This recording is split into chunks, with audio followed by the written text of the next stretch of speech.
right here at Kajun Reseller, if you give me an offer, and I'll take it with no problem. I got an offer. I got the dollars. Let me have it, please. I got the dollars. Let him have it.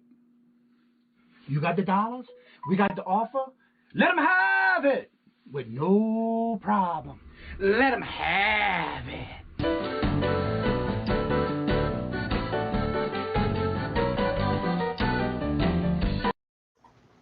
Hello, everyone, and good morning on this hump day. It's hump day.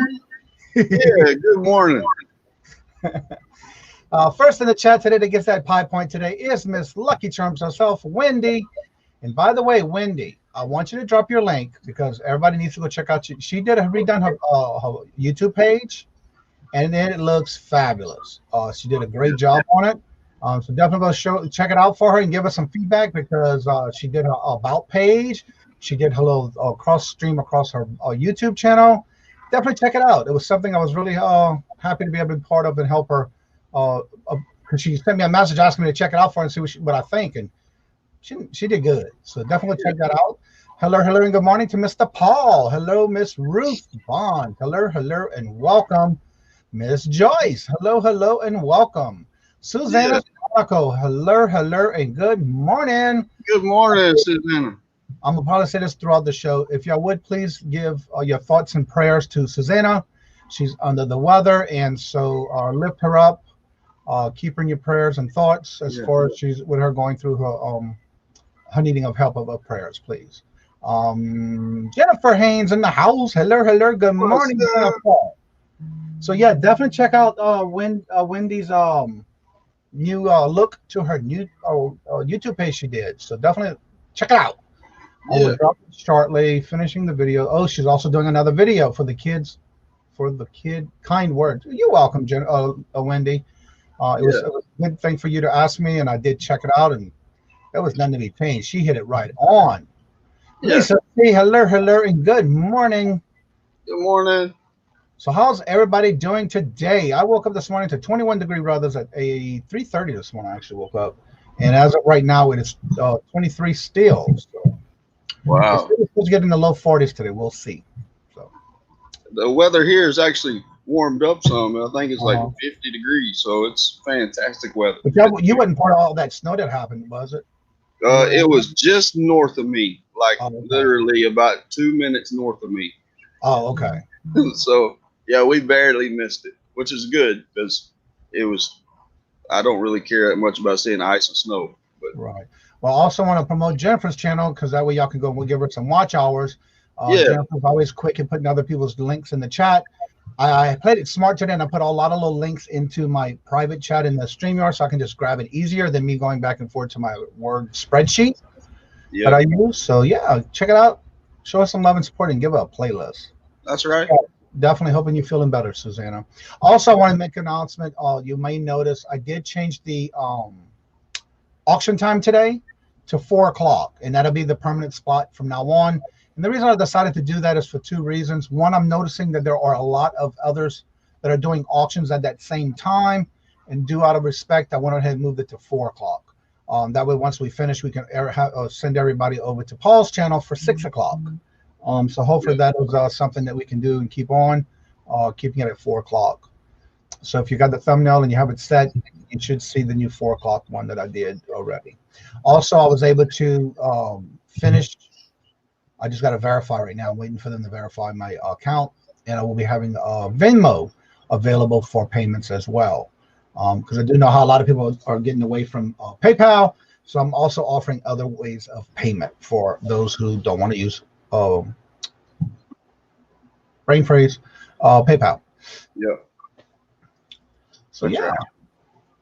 So I can honestly say, there's something I want to apologize to. Robert brought it to my attention.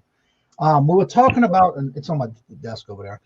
Friday we were talking about. Somebody asked a question in the chat of what camera are we using when doing our videos, and I actually said it was what did I say it was? GoPro 9. So Robert asked me this week, and he says, wait, when did you get a new camera? I said, what you mean? I said, I have the GoPro 9. He said, no, you don't. I said, what is it then? Kind of found out it was a GoPro 8, not 9. So he's trying to correct me on it because I, for some reason, said 9 and it wasn't until 8. But still, I love my camera. And so I just wanted to apologize for that because Robert did bring that to my attention. Yeah. When did you buy a new camera? Because those are expensive. And I usually, when I buy big things like that, I always get his thoughts and ideas before I purchase something large like that. So he thought I bought a new camera. It's like, no, it's the same one. So you got to GoPro 8. So I just wanted to get that little correction in there. Good morning, hello, and welcome to Pittsburgh. That's Anthony. Hello, hello, and welcome. Good. What's going on? Good morning, buddy. What's up?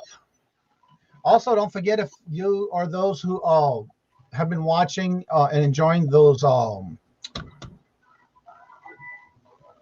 Masked Singer YouTube style for Des and Tommy 2.0, the Bargain Effects channel. Don't forget, you still have time. Tomorrow is the last day for voting. So if you haven't voted for the one you want to see go off, go ahead and make sure you vote. I think he said he's going to close it Friday morning when he wakes up. So you still have a little time to go and vote. So I just wanted to bring that to your attention so you don't forget. That's right. Yeah, it's going to be a lot of fun. Huh? I said it's going to be a lot of fun. Yeah. And I'm looking forward to round 3.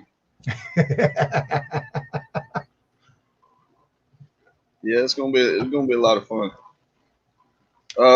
Again, don't forget tonight at 6 o'clock the swap meet on Paul's channel.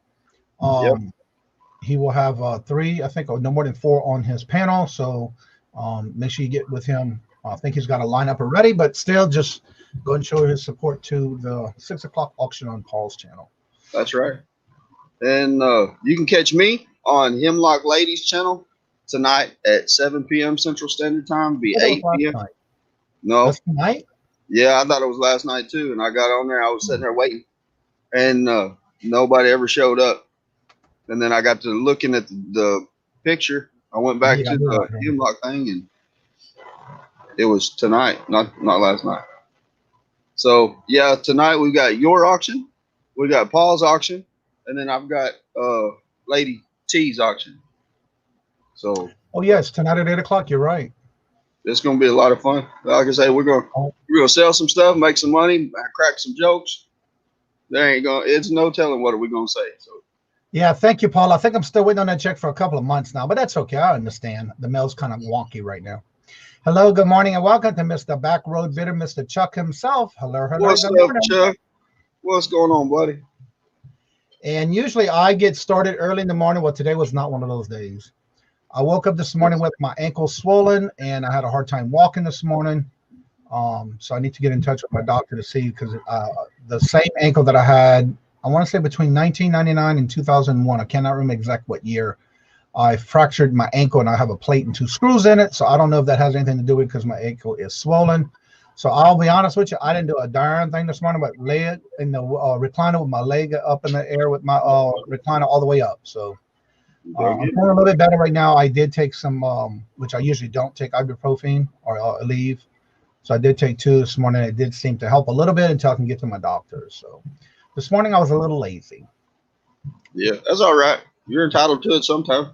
Oh, Lord Jesus. I felt it bad this morning, though. Lord have mercy. That's right. But it's all good. Can't keep me from moving. I tell you that much. Like my stepmother always tells me, you can't let St. Augustine grass never grows under your feet. That's right.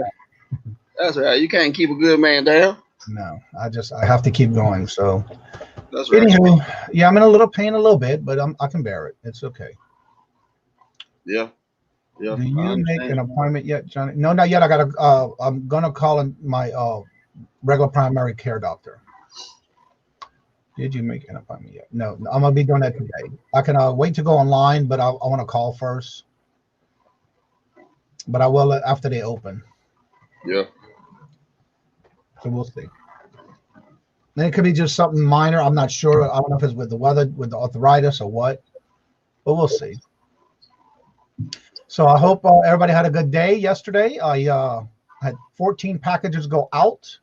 And also, by the way, if you won on bingo Monday night, those went out as well yesterday. So that was all done, taken care of. So I got all that out the way. Now I got to get ready to work on some more items and get my last minute stuff I'm going to get done for the. Yeah, it is, Paul. But I think what it is that I have 3 children, 2 dogs and a cat. A lot of times they tend to get under my feet when I'm going up and down stairs, and I hit my foot missing one step, and I think that's when it happens. So that happens every now and then. There's the baby. Come on. Come on. Hello. Oh, here's the fat one. Oh, Lord Jesus. I didn't realize you had two. Oh, look how cute. Hi there. This is my little football mama. Oh. We call her Fat Mama. Adorable. She is. They love that attention. They get out here with me. Oh. And this is my store, my office that I'm in. And I can't show you a picture because I got the green screen behind me. Right. I know you fat. I know. Damn. Oh. Paul says, I put a picture of my baby in an ad this morning on Facebook. I'll have to check it out. You too, buddy. All right, go. Go have fun. Go play. Well, I also would bring. Yes, I dealt with my oldest one. He's a Cairn Terrier. We known he had Cushing's disease, and they're gonna finally start doing the processing for that because he had to go through some tests and stuff. So he was at the vet yesterday all day, and kind of found out they're gonna have to do an angiograph on his heart. I think that's how they call it. He has some heart issues now, so we're gonna have to take care of that before the Cushing's disease. But he is doing fine. We're just waiting to get an appointment for that as well. Yeah. Good morning, hello, and welcome back. Road Bitter, back by Silver. Hello, good morning. That's right. Good morning. Yeah, the children are just like our regular babies. Yeah, these right here think they're human. I mean, of course. Whenever we get up in the morning, I go use the restroom. They go use the restroom. I go eat breakfast. They go eat breakfast. Whenever you sit and watch TV, they sit and watch TV. They do exactly whatever you do. And I've been doing little video clips here and there for when my children act up and they play together. I have one. There's a little multi-poo. She'll go in circles for quite a while, chasing her tail, thinking she's going to get her tail, and she never gets it. Yeah. So I do take a couple of videos here and there, and I want to make one complete video with them because the cat and the dogs love to play, and then so I take pictures, take a video of that as well. Trying to get a little video together because there's something else. Yeah. And my cat loves to lay on her back watching TV. Well, this big dog that we got, his name is Scout, and he thinks he's little bitty.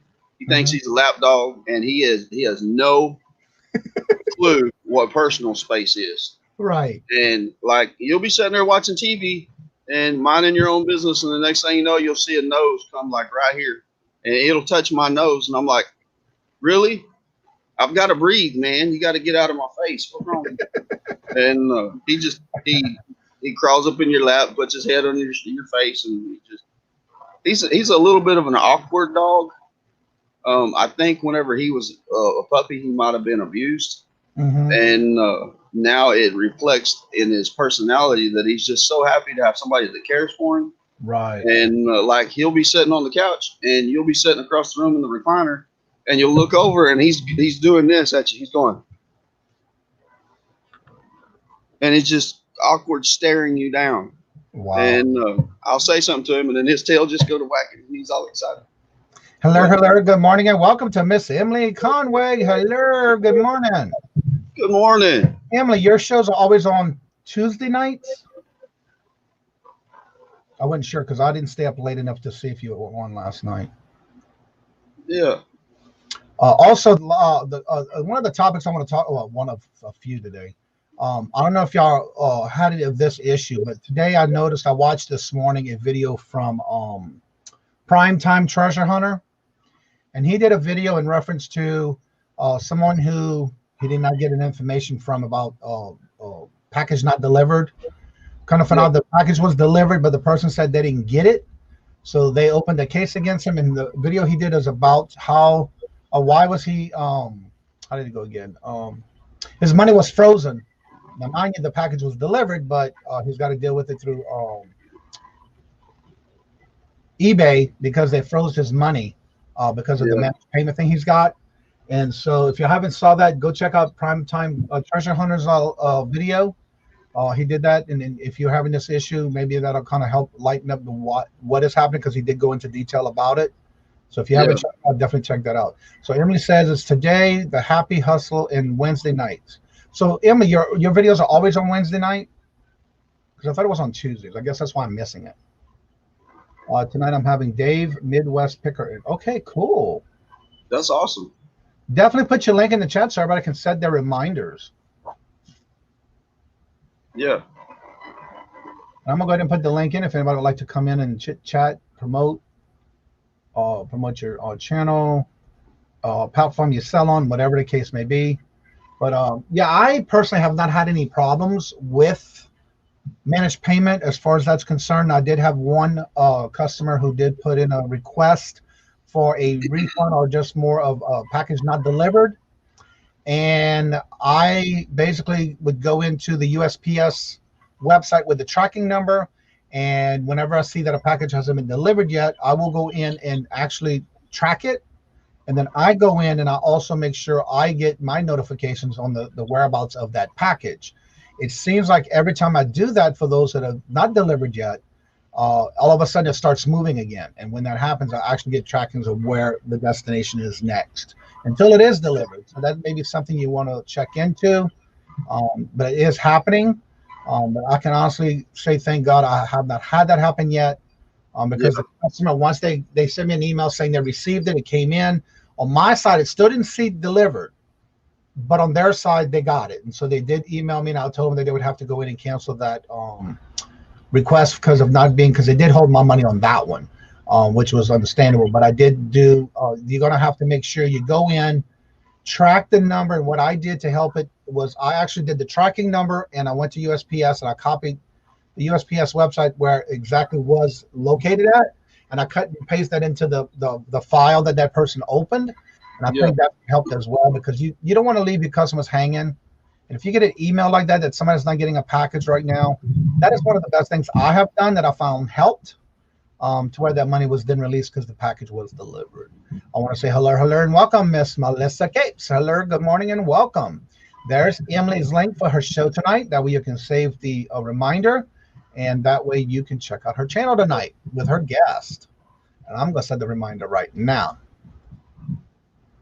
Yeah, that's right. All right, it's reminded on. Cool. Thank you. So yeah, that's just something you might want to check out if you're having some issues with packages not being delivered, and you do get a file on you, or someone opens a case. That's one of the ways I took care of it. So again, it may work different for each and every one of us, but so far that's what I see helps with me. That's right. Countless April. Hello, good morning, Berlini. Hello, good morning, Len. Good to see each and every one of you. We have an auction at 2:30 Eastern today. Cool. So yeah, I did move my auction to 4 o'clock because there was several things going on between 1 and 2 and 3. So I just moved it to 4. And that's just the way I am when it comes to my lives. Okay. And another thing, another topic, I don't know if anybody's ever had that issue. So that's why I brought that one up, because I did see that on the Primetime Hustlers channel this morning. I watched one of his videos. Let me see. I've got a return on a game, and the lady, she said it was a brand new game.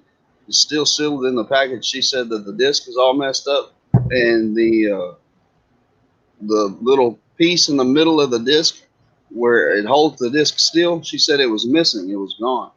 But like I say, it was a brand new game. It had never been opened. Where did you get it from? It was a retail arbitrage game, I think from Target. Was there any indication that it might have been returned? No, I mean, like I say, it was still sealed in the plastic. That could have been just a defect from the factory then. Yeah, but I don't know.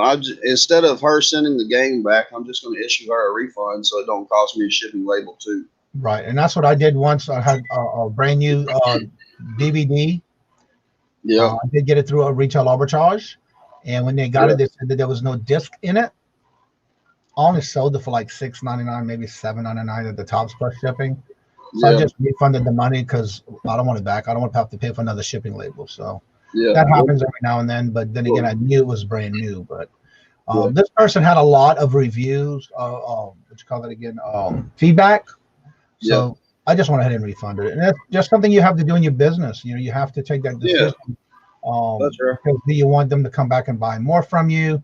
If they see that you went out of your way to help them, and it could be, it was a factory defect. You just don't know. Yeah, that's right. And like I say, this game, it was $18.55, and it's going to cost me $3-4 to ship it back. And so instead of me paying for the shipping label for her to send it back, and if it is a damaged game, then I'm not going to be able to resell it anyway. Right. So she might as well. Or at least you could have sold it for parts or parted it out for the parts that are good. Yeah. Yeah, if it were something else, then I would be able to part it out or something. But you know, let's see. Paul says that happened to him too. I tell the people I check and recheck everything that goes out and tell them the description is per item. They let it go after that. Can't trust anyone these days, and that's true. Yeah. I usually, when I buy retail arbitrage, I always look for, because a lot of times you will see a sticker that says maybe have been returned if it's on clearance rack. But you can kind of tell if the even though it may be sealed, or if it's not in a saran wrap type seal, sometimes you can definitely tell by the way the tape is if it was returned and retaped. That's right. Or if it's a factory tape. So you definitely have to look at that sometimes. Yep. Bobby in the house. What's up? He's doing an actual video this evening. He hit 600 this week. He will be doing a video this morning, but he's also doing a live this evening with Angie Resale. And he will be doing his 300 sub giveaway, a 600 sub giveaway this evening on Angie's channel. So if you haven't checked out his channel, go check it out. From what I understand, he's going to be, I'm assuming he's going to do a wheel, because he's going to be doing all his videos this week, that once he hit the 600, that way he can, actually, Bobby, if you can come on and discuss that. I was curious about that part. He's got, you have to say a certain word in the videos.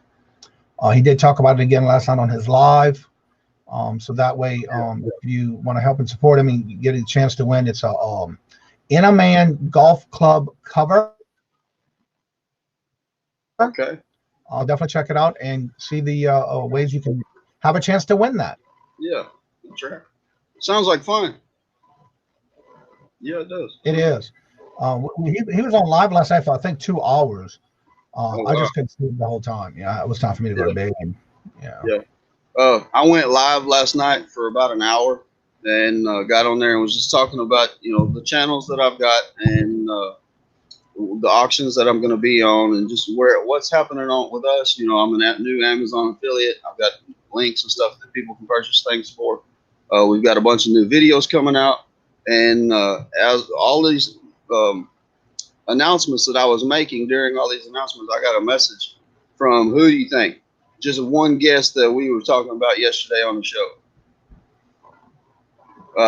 Joey Bada Bing sent me a message, and we were messaging back and forth, and we got everything worked out. And I got to say that I'm sorry.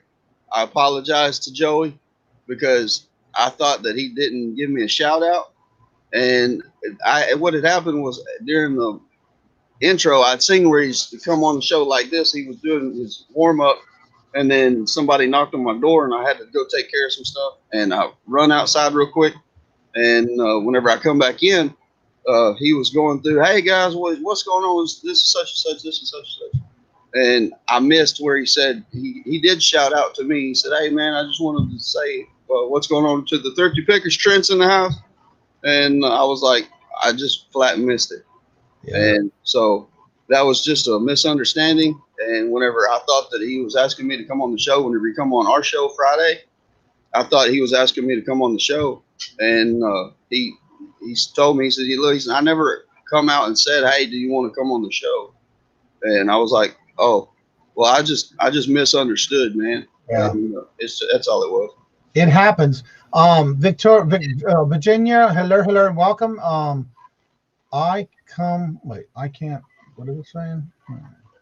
Oh, how come I can't wait? Victoria's live 45 minutes ago. I'm trying to understand what you mean by that. Lucky Charms. Wendy says you got a call from Joey. I got a Instagram message from him. Yeah. Okay. So I'm assuming the way that I may be right then. He says I have to run he has to bring his mom to the doctor's. A regular appointment this morning. There's just a typical checkup. You got to put the word "Inaman" in the comments. Video is uploading now. You must be subscribed, like as well. What it is that he did say this last night. If the video he did, there was a video he did this week talking about it when he hit the 600. And I think from what I'm understanding, as long as you comment in those videos or this video today that he's doing, you have a chance to win the Intima. And it's a large cover of a golf club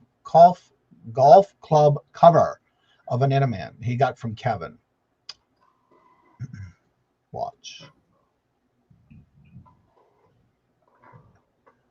Yeah, I just put Joey's channel in the chat. If y'all have not subscribed to Joey, then go check out his channel because he's got a lot of great content. And he helps you out whenever it comes to listing live and stuff like that. So yeah, he's a cool dude. So yeah, I also found out I had messaged Josh, Harry Tornado, because I've been getting a lot of new people in the chat this week, and I was trying to because I watch all his videos when Josh came out, and I could not find anywhere that he gave my channel a shout out. So I sent him an email thanking him for it because I have been getting a lot of new subscribers. So I asked him, I said, can you let me know what video you did this in because I can't seem to find it, and I watch all his videos.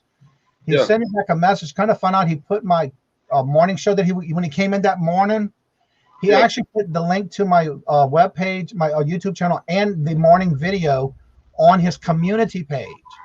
Okay, cool. And that's how people are getting my channel from that community page. It was like awesome. So I had to thank him again because that's right. He was the one that encouraged me to get started when I first watching him. So I had to reach out to him and thank him because this whole week I've been getting a lot of new people from his channel, so I couldn't figure out why. So that's what it was. Yeah. That's awesome. Yeah. I watched him from the beginning when I first started, and he had this what was it called again? A Patreon page. But he also did one-on-ones. When I first started, that's how I did a couple of sessions with him, one-on-one, because I had a lot of questions. So when we set up the time, I had a list of questions, and he answered each one of them with no problem. It took a good 45 minutes. And I did that like twice, I think, or maybe 3 times. At the beginning when I was thinking about even doing YouTube, much less my eBay store. So, yeah. And Art Vandalay in the house. Good morning, hello, and welcome. Listening while I am making some breakfast. Ooh, what's for breakfast? Yeah, that's awesome. I have my usual banana peanut butter protein wrap, which I have every morning. So what is new in this community today with anything that has to do with the platform you sell on? I have to say, I have been amazed now. All of a sudden, I'm getting a lot of sales on Bonanza. Oh, that's cool. That's good. I have been doing this since June, and it just took a while, I guess, because now I'm getting sales. So, well, how do you hate it when somebody buys something that doesn't pay for it? Yeah, that's what I was fixing to ask. How do you get started selling on Bonanza? I sell on Poshmark. All you got to do is you set up an account, and if you set up an account through Bonanza. Once you do that, you basically got to go through just like you would start any platform to sell on. There's many ways you can do this. The way I do it is I only export all my listings right now from eBay. Okay. You can do exports per platform you sell on to one platform. Now, you don't have to do anything except for connecting your account with it. Yep. If and when it sells on Bonanza, it automatically pulls it off whatever platform it came on from. Okay. Now, if you go to Bonanza and you list something on Bonanza, it's strictly Bonanza. It won't go to any other platform. So basically what it is, it's almost like a cross post kind of thing. Yeah. Where you just have to tie in your account, export it to the Bonanza, and that way they do the rest. Now, I am still on a paid, I don't pay for it. It's free. So I do the free version. And I'm still getting sales, but you can basically just export from all the different platforms you sell on. But again, if you do go and list anything on Bonanza, it's just going to be on Bonanza. But you can do that as well. So how would you go through eBay to Bonanza? How would you link? No. You go to your Bonanza. Go to get a link on Bonanza first. Just sign up with the Bonanza. In fact, I can send you the link because I have an affiliate link for that. Okay. But anyway, I need to put that in my description bar too. I keep forgetting. Yeah. Anyway, you get a chance. put it in the chat. So if anybody and else, I wasn't advertising because I wasn't getting any sales, and all of a sudden I'm getting all kind of sales. So yeah, I will do that. yeah. Steven, hello, and good morning. Good to see you. Good morning, boy. Wait a minute, right there. You have to update your account every few days to update and import. Yeah. And what I do is I do it on a daily basis. I have it set up to do it automatically, because anytime you add on your other platforms, as long as you have it automatically to be updated on a regular basis, I do mine at night. I have it set up to do it at a certain time every morning. What happens is it automatically, anything I list on eBay will automatically go on that platform, which I need to check because I had just put all my shirts and my merchandise on there as well. So, my favorite breakfast: eggs, spinach, and home. Well, you can leave me the home fries out, but yeah, eggs and spinach sounds good to me. Yeah. So, what all platforms can you do that with eBay on, where you can link them up to where if they sell if you go to Bonanzas and set up on Bonanzas, it gives you a whole list of different platforms you can import from to the Bonanza.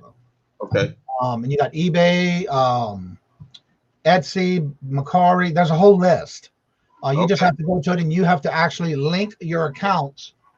It's going to have you like you sign in and bring it into, but you have to do it at each one manually first.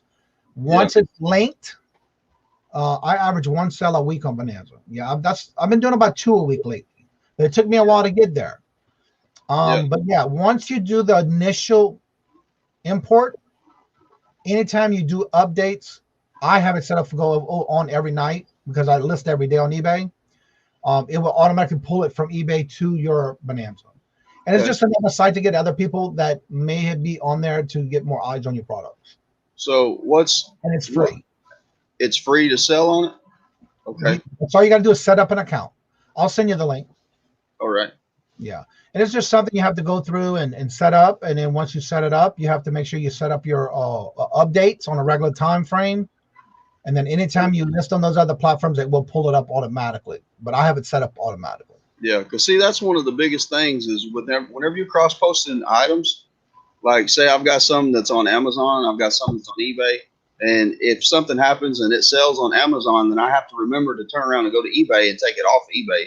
Right. Because the last thing I want to happen is for it to sell on both platforms and me only having one product. Now, I know there's a couple of ways you can do that on those like List Perfect and other things you can use app-wise, but the only thing is you have to remember to go and take it off. But what I like about it when I'm in selling lately on, and I always check to make sure, if it's sold on Bonanza, it automatically ends my listing on eBay. And I always check every time I do sell because I've been selling a lot lately on there. But I do just out of making sure, peace of mind, that it did come off. So yeah, they will end your listing. Okay. I'm trying to write all this stuff down because if I don't write it down, I'll forget. Let me see. But that's good. That's right now I have an item that was sold, but they didn't pay yet. Yeah, I see. But see, that's like Art said, he sell one a week. Yeah. One is better than not selling any a week. Exactly. So, I mean, one sale is good. I've got a stereo system it's a vintage stereo system. It's still like brand new. Mm-hmm. And I got to looking up comps on it, and it was selling for about $700 to $800. Oh, wow. So I've got it listed for $450. And I've got like 12 people watching it, and I'm ready for that thing to sell because I only gave $40 for it. So yeah, if I can get that much profit off of that stereo system, it's got the record player, the disc for if you want it's the complete setup. So where if you wanted to get in there and start doing like weddings and disc jockeying and all that kind of stuff, it's the whole setup. It's really cool. But I'm just waiting on it to sell. And the more places I can list it and get it advertised, then the better off the more chances I'll have to sell it. So that's why I like the idea of selling in different platforms too. And plus, it's multiple streams of income coming in. And that's like with YouTube and podcasting and all that other different kinds of stuff that I'm starting up now. Right. I'm trying to get more income coming in different avenues. That way I'm not solely relying on just eBay sales, which the eBay sales, I can make it off of the eBay sales, but it would be nice to make more money and have more opportunity to go thrifting more and buying more products and stuff like that. Right. If it comes for 800, why would you list it for 450? Because I'm not real sure what condition the there's one piece in there that I plugged it up, I tested it out, everything works the way it's supposed to. But the reason I listed it for for 450 instead of 800 is, first of all, I want to sell it fast. I want to get it gone, and I like flipping things quick. Plus, you have to sell it all together. You cannot sell it separately in like the tape deck or the amplifier or whatever the other pieces are, because it's got specific plugs that plug up into the back. Like you plug the bottom piece, you plug into the wall, and then the rest of them plug into each other with a specific plug. So you have to sell it all together, or it's not going to be good for anything.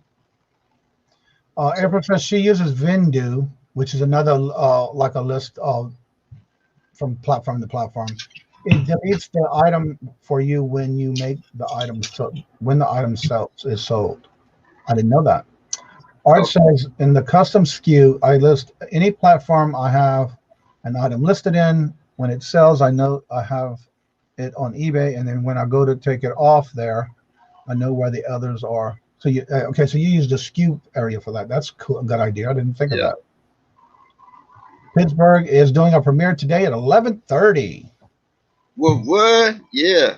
Check it out. It's not comps for 800. Yeah, you would list for 450. Yeah, that's what I was saying. It's just I want to flipping goodies. Hello, and good morning. Hump Day auction. There we go. Thank you, Jennifer. So yeah, I have to say that I'm starting to get more sales on it. So yeah, I'm pretty happy with it. At first, it took me a little while because a lot of my products, when I went to import it, the pictures were not going on it. So I had to go through customer service for that. Okay. Okay. The only thing is with them, you don't use all 12 of your pictures. If you have 12 pictures, I think it's a limit of 4 or 6. It's not as many pictures as you have on other platforms. It's okay. I just something for you to try, and it seemed to be working. So. Yeah, that's good. Yeah, because I still got to take more pictures of quilts and put them on my Etsy store. Yeah. That's like my sister. She said she was last night in my live. She told me, she said she'd been listing stuff on Facebook Marketplace. But the problem with Facebook Marketplace is she's needing the money now. And whenever you sell something on Facebook and you're shipping it out, from what I understand, they hold your funds until the item is received and inspected by whoever it is that purchased it. That's how it is on Mercari too. Yeah, that's right. And then what happens is once they get it, they have 3 days to go back and give you a feedback. Yeah. Once that 3 days are up, if they don't do it, Mercari will automatically release the funds. Yeah. But yeah, that's how Mercari works it. And I've been doing real good on Mercari too. I don't have a lot on there, but I just started listing, so it seems to be working so far too. I prefer to try something out for a couple of months. If it seems to be working, I'll go for it and list more. But I don't list too many at the first. I still list, but not as many as I would like to right now. Just trying to get the feel for it, And every now and then, when I see somebody else that has a platform that they're selling on, and I go check out their platform, especially when they put the links in the chat, that helps me get an idea of what's selling or what's listed. What the people are looking for. Yeah, because you can actually see what's sold, and that's what I like about it. So I do enjoy Mercari as well. That's like Amazon. I like selling on Amazon. It seems to me like I can make more profit off of Amazon. Now, how long you been doing Amazon? About 9 months, something like that. And but the biggest problem with me and Amazon is most of the things that I want to sell, I don't have permission to sell. You got to be ungated, and like if there's specific electronics that I want to sell because I can sell them for more money on Amazon. Right. Like I've got some VCRs that if I sell them on eBay, I can sell them for $50, $60. But if I sell them on Amazon, then I can sell them for $100, $110. And it's just there. It's more opportunity. But the problem is whenever I go to list it on Amazon, then I'm blocked. I can't sell it. And it's just the longer you sell on Amazon, the more you'll be able to get to where you can list more items. Right. Emily says that I have a tutorial on Facebook Marketplace. It can have a lot of issues at times. For example, if she has a chance, her address, she may have to change her address on Facebook shipping. She can't. Yeah. I've been hearing a couple of people talk about selling on Facebook Marketplace, but I didn't. I thought it was just where you listed as, basically a typical type thing. I didn't realize it was an actual storefront you can actually start and then have it shipped. Yeah. Emily, what is the name of the video that you've got up? Because I'd like to watch it. If you want to put it in the chat for me. Yeah, definitely. But yeah, and I've done some Facebook Marketplace sales, but I've never done the selling where you ship it. I just do like the bigger bulk items, the things that I don't want to ship. Then I'll just post it. Yeah, thank you, ma'am. I appreciate it. You just put it on Facebook and sell it like that, and then have the customer come to your house and pick it up. And that's better for me whenever it comes to the bigger items like desks and tables and stuff like that I purchase. But I hear all the complaints, so I know all the glitches.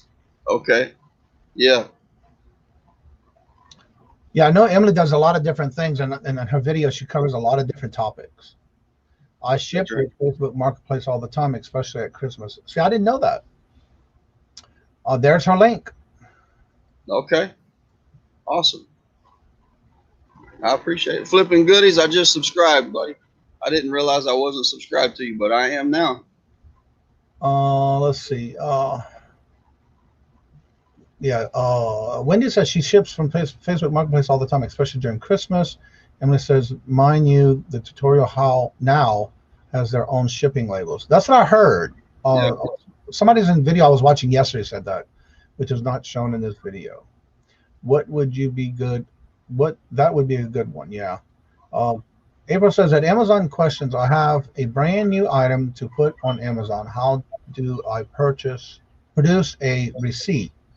We bought the items at an auction and they won't accept the auction receipt as a receipt. I don't know. I don't sell. I just buy on Amazon. I don't sell. The only reason I have not is because I hear too many horror stories. I hear too many issues, too many problems, different guidelines and all that stuff, which I can understand why they have all that in place. But for me, that's just too much work. Yeah, and that's like Flipping Goody said, you're going to need an invoice. You're going to have some kind of proof saying that you purchased it to sell. And if you can't provide something like that, then Amazon's not going to let you sell it on there. Your best an invoice that shows 10 units purchased for the most ungated. Your best bet would be to sell it on eBay or somewhere like that. Sell it on Bonanza, somewhere that, because Amazon is super strict whenever it comes to selling. And good morning. Good morning, Cabbage, Sean, Paul Antonelli. What's going on, buddy? Hey guys, how are you? I'm great. You? Fantastic. Good, hanging in there.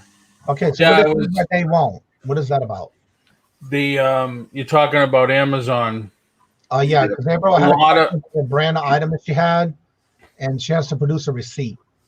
Exactly. Yeah, receipts from auction companies, liquidation companies, that type of stuff won't go. You have to get it from an authorized distributor of the product.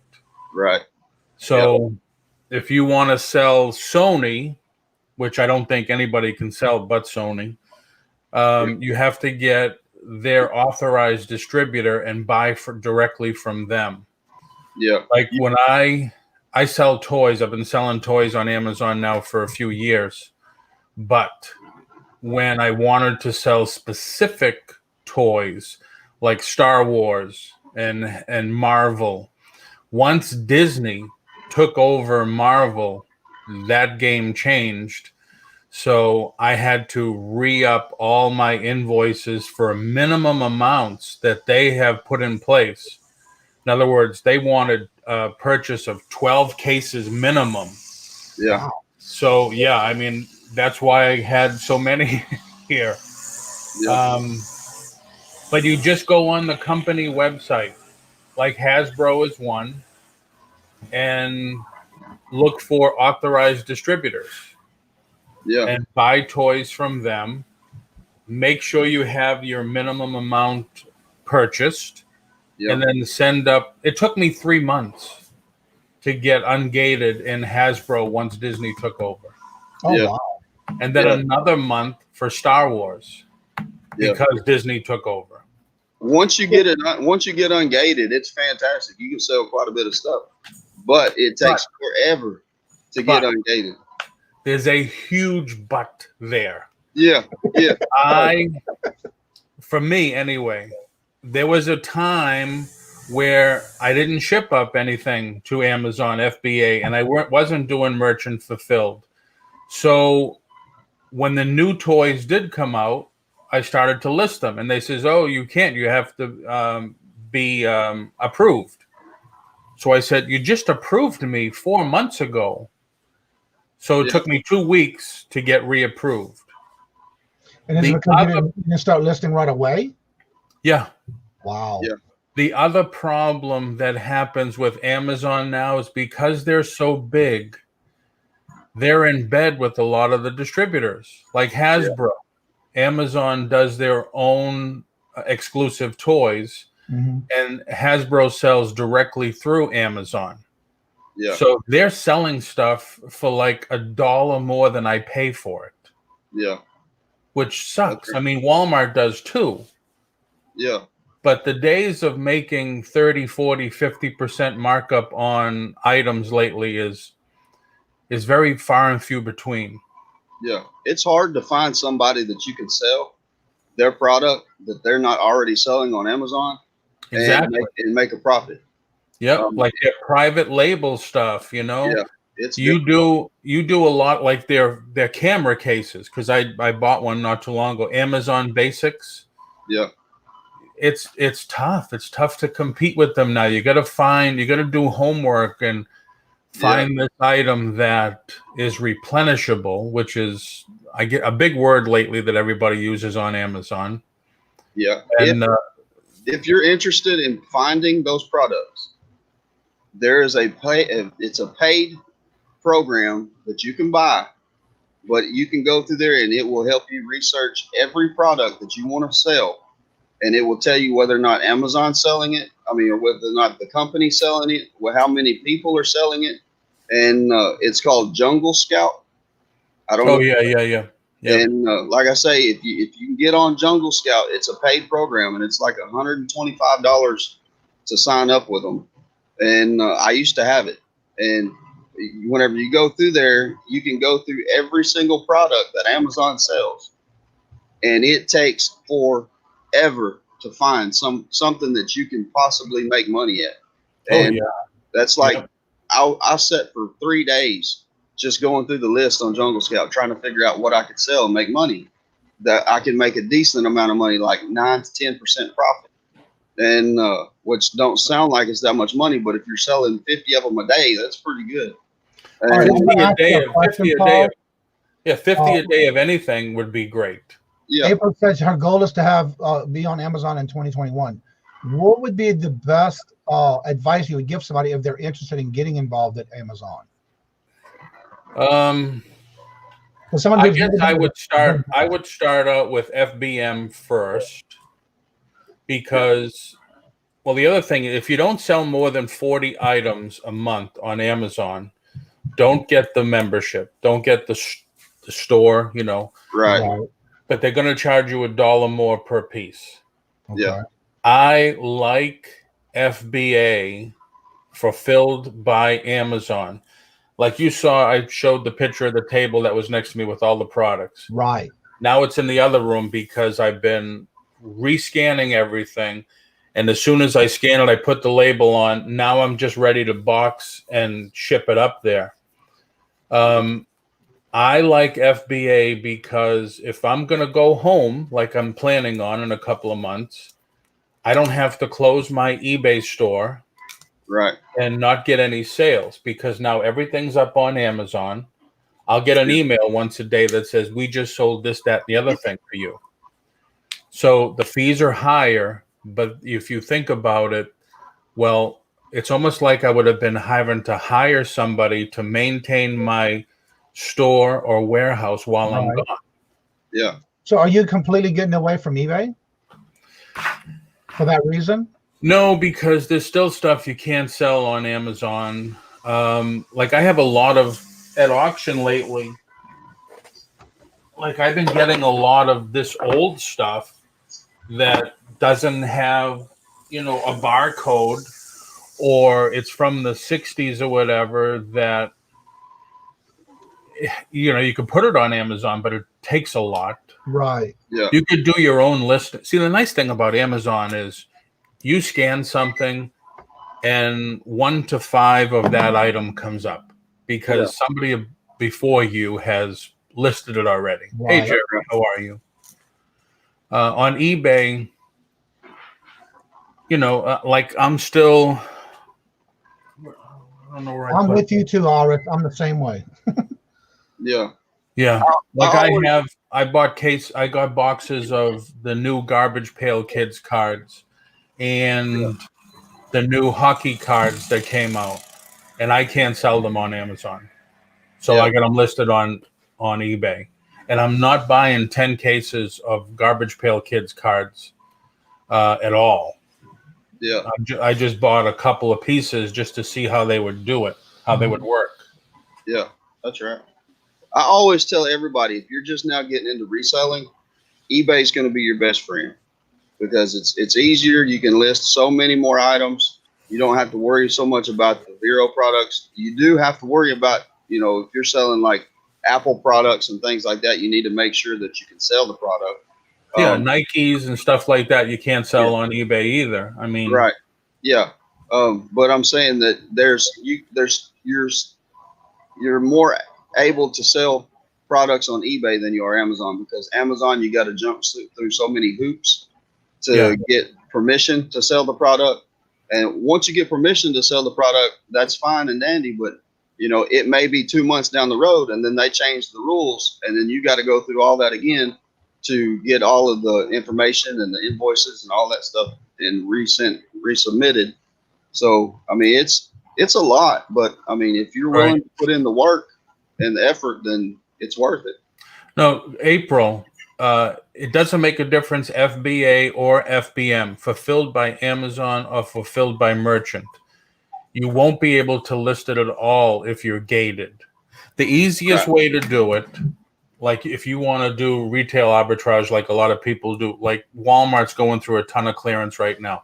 Open up the Amazon seller app on your phone and look into the product. It'll tell you right away if you're restricted or not. Yeah. I didn't know that. Yeah, and then you can just go to the next product. Okay, so let me ask you this. When you're doing this on your app, I have Prime membership for Amazon. Yep. So do you still have to apply for it as far as selling on Amazon? Apply for what? You got to sell on Amazon. Yeah, you've got to create an You have to just create an account. Create a seller account. Yeah, you got to create a seller account. And is that inside the app though, if I'm a Prime member? Is that somewhere within the app? Or is that something totally different on the Amazon? Well, once you what I would do first is I would. You're saying you have to apply for it. Where would someone find the link to sign up if they're interested and they may have an Amazon Prime account? How can they find the link to if they're interested in starting a store? Prime has nothing to do with anything.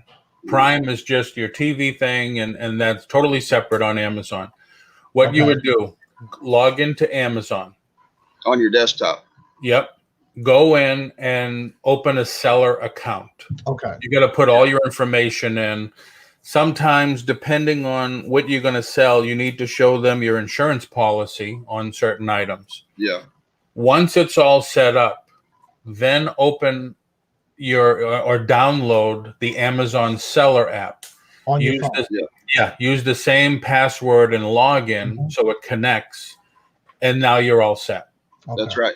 Plus, whenever you open up a seller account on Amazon, they're going to ask you for a lot of information, and it's got to be spot on. It took me like 2 weeks to finally get my bank account information submitted, because the first 3 or 4 times I submitted it, they rejected it because the bank account name's got to be on there. Your name's got to be on there. Your address, the bank's address. It's got to be in color.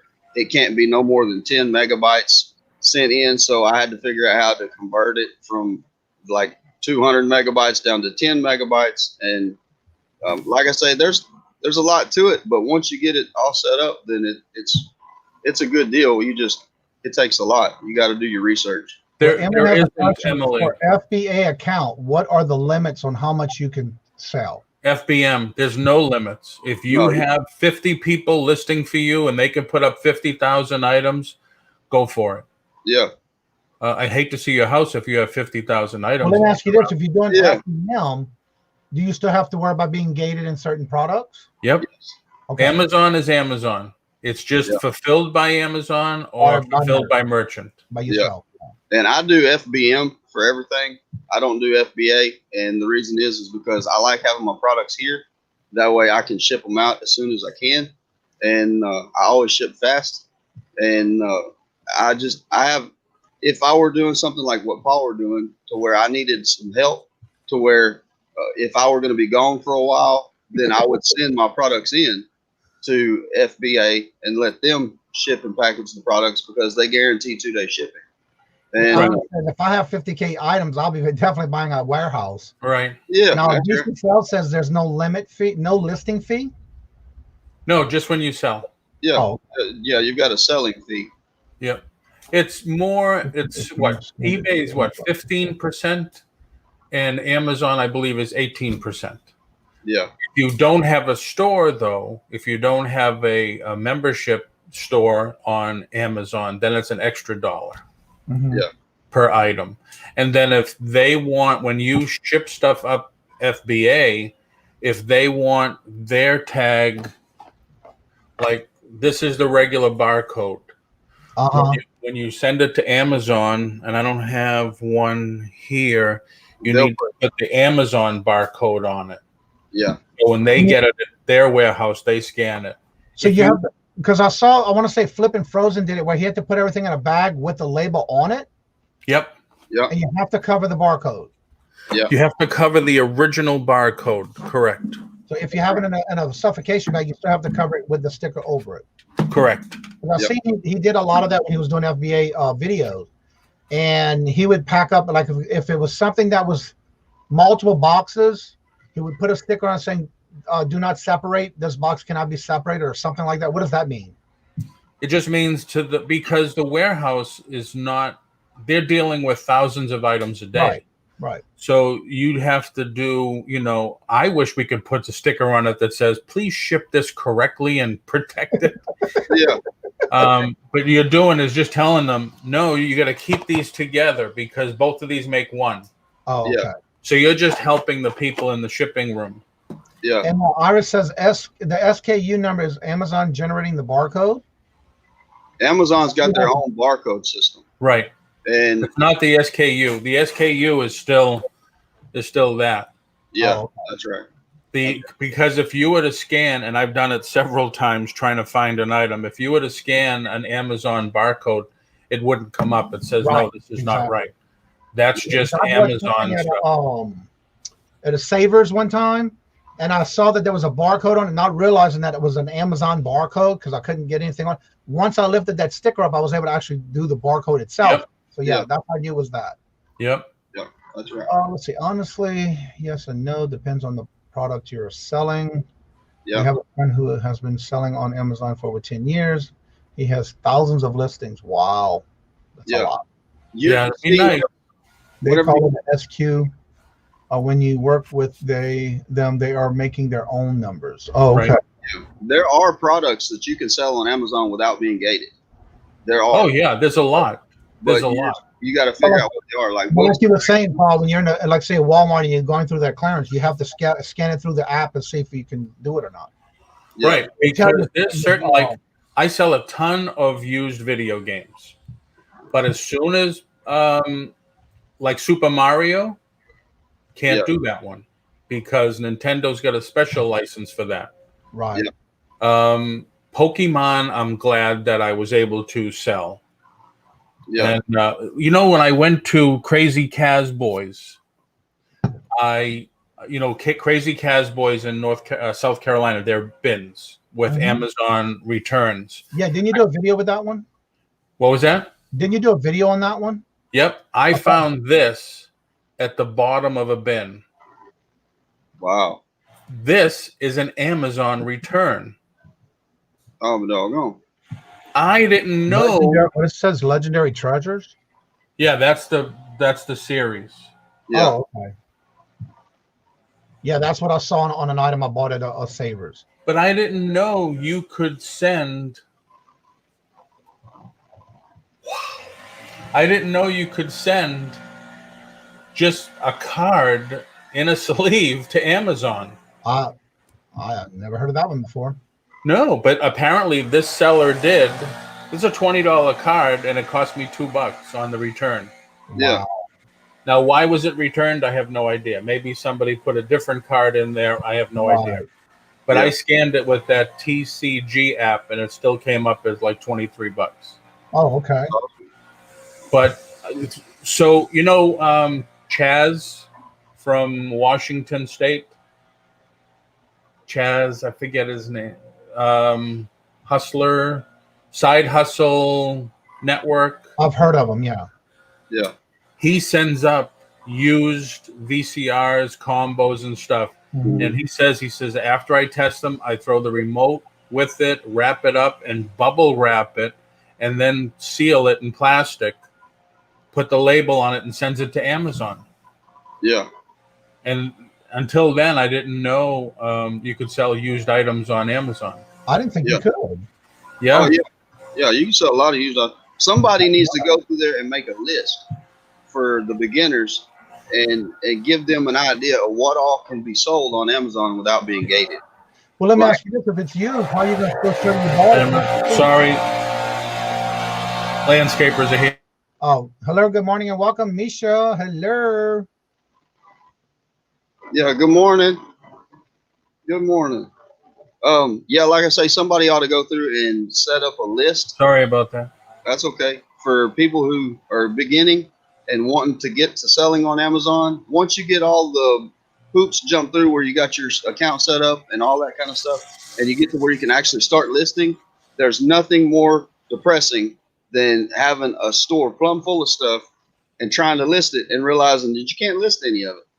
And it's a pain in the butt. But like I was saying, you can list books and magazines and some used video games and stuff like that. But somebody needs to come up with a list or make a video on it anyway. Right. Well, what I don't understand is if you have to have a receipt on it and it's a used item, how are you going to produce a receipt? From where you bought it from? No, you don't have to have a receipt for everything. You have to have a receipt for stuff that you want to get ungated on. Oh, okay. Getting ungated, you have to deal with the Amazon selling team, which I believe is just a couple of bots they have, because you're always getting I call them canned messages. Mm-hmm. Yeah. Because I've done it. I've gone through it. I've sent up this invoice. I've sent up that invoice. Well, this doesn't have the right information. What the hell is the wrong information? And I'll have it corrected. Right. Yeah. And there's a lot of times where I'll call the distributor and say, listen, can you just change the wording on my invoice to this? And they said, oh, yeah, we go through that all the time. You send them to Amazon, right? And I said, yeah. They said, no problem. And they send me the corrected invoice because they'll have a bunch of numbers and stuff. And Amazon just wants to know piece count, and that they don't care about your cost. Yeah. Piece count and item. That's right. And what I've done in the past too is sometimes they'll send back an invoice saying, this is not the correct information. I will turn around and submit that same invoice and send it right back to them, and they'll approve it. Yeah. I mean, sometimes there's a couple now. I've been working all weekend and yesterday and the day before on getting this thing up. And something came across that I wasn't approved on. Although when I scanned it in the app, it said no problem. So it just says applied to sell, and it was instantly approved. There are a few things that will do that. Very few. Yeah, that's right. Wendy says they consider used items as refurbished. I didn't know that. Yeah. No, I don't think so, because the refurbished items are marked refurbished. Yeah, that or renewed. Because Right. there's a difference between, like, if you go to Amazon and you purchase a desktop computer, you can get a refurbished one, you can get a renewed one, or you can get a used one.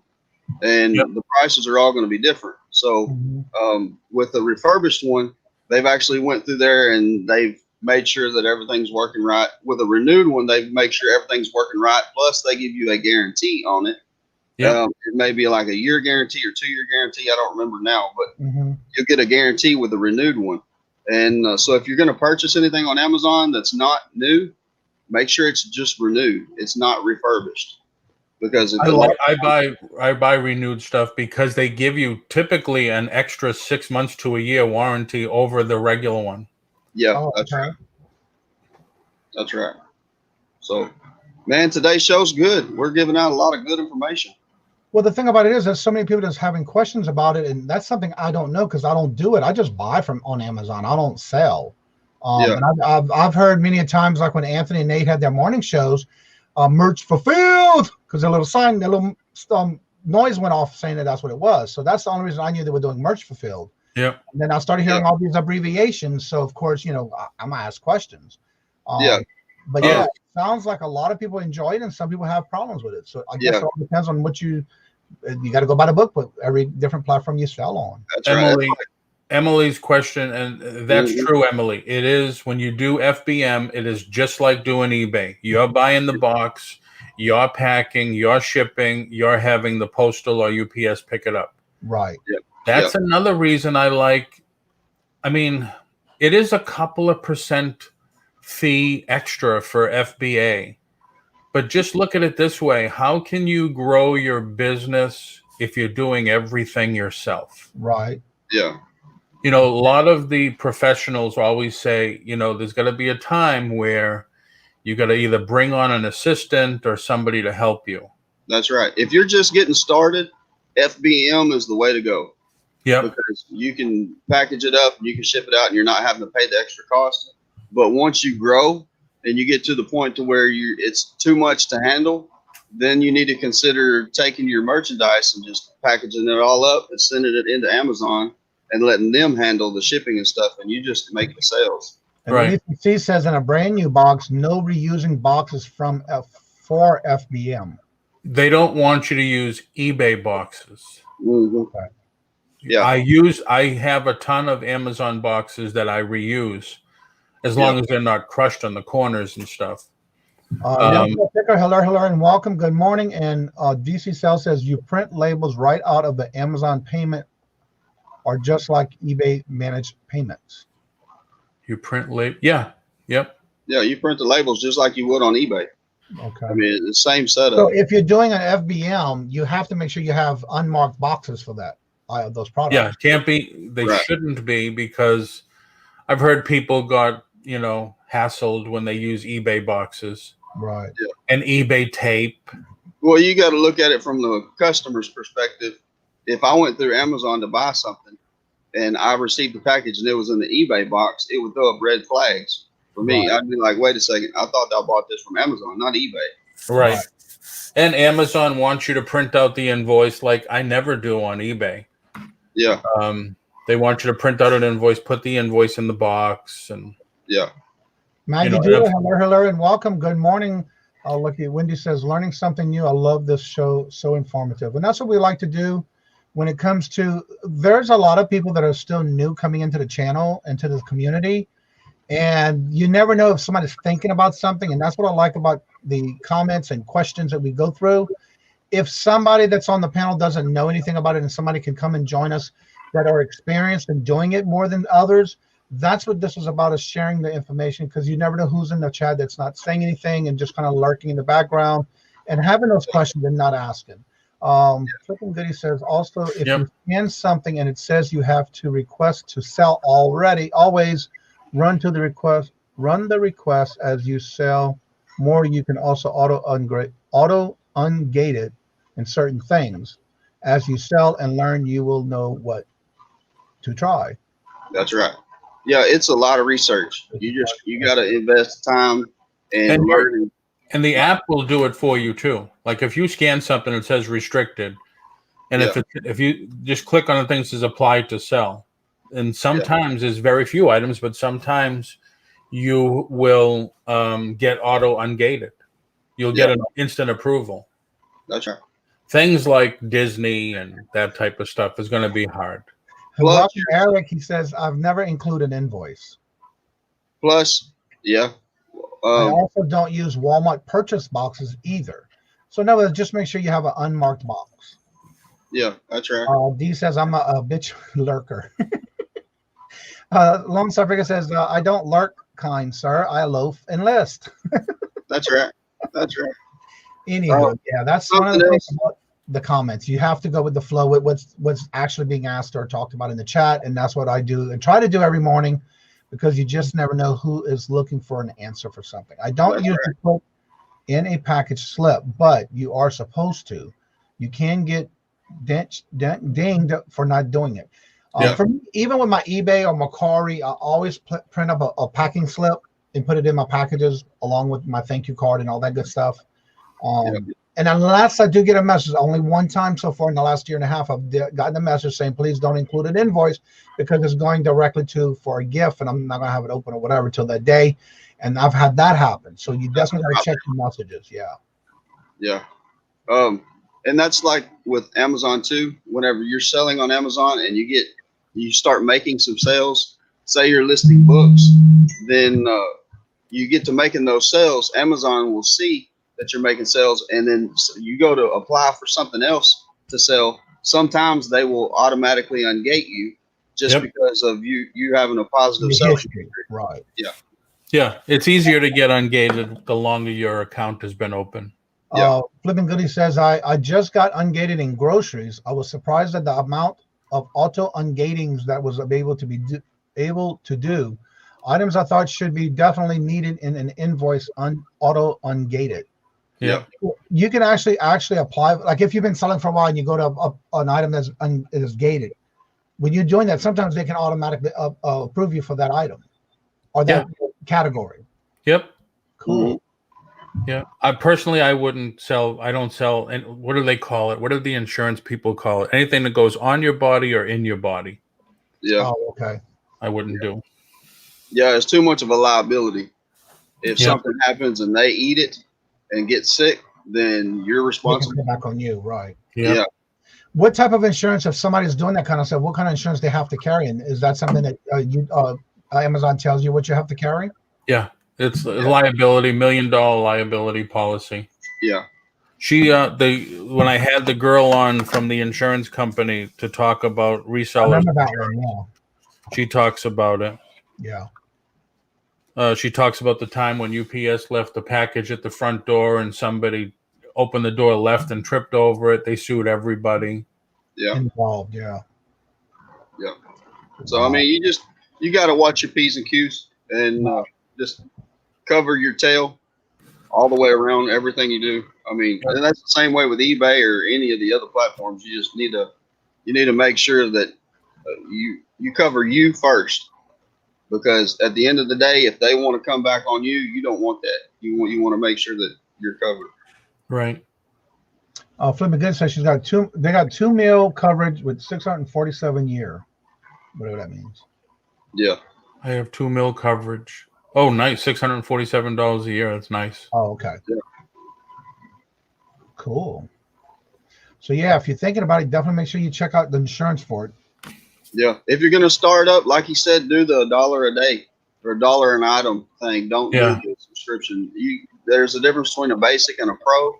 The pro subscription is you pay $39.95 a month for it, and that's if you're not gonna list 25 products, it's not worth it. Just go ahead and do the basic plan, and all it is like you said, they'll add $1 per item, and And of course, do you pay that up front or do they invoice you for those per item you list? It's per item that's sold. Oh, okay. Yeah. Wherever you sell an item, then they'll add $1 on it. Right. Cool. And now they just started, well, not just now, but I think 6-8 months ago, they started like eBay. Mm-hmm. If you want to pay to advertise your product on there, like and I haven't had anything on Amazon now for probably 2 or 3 months.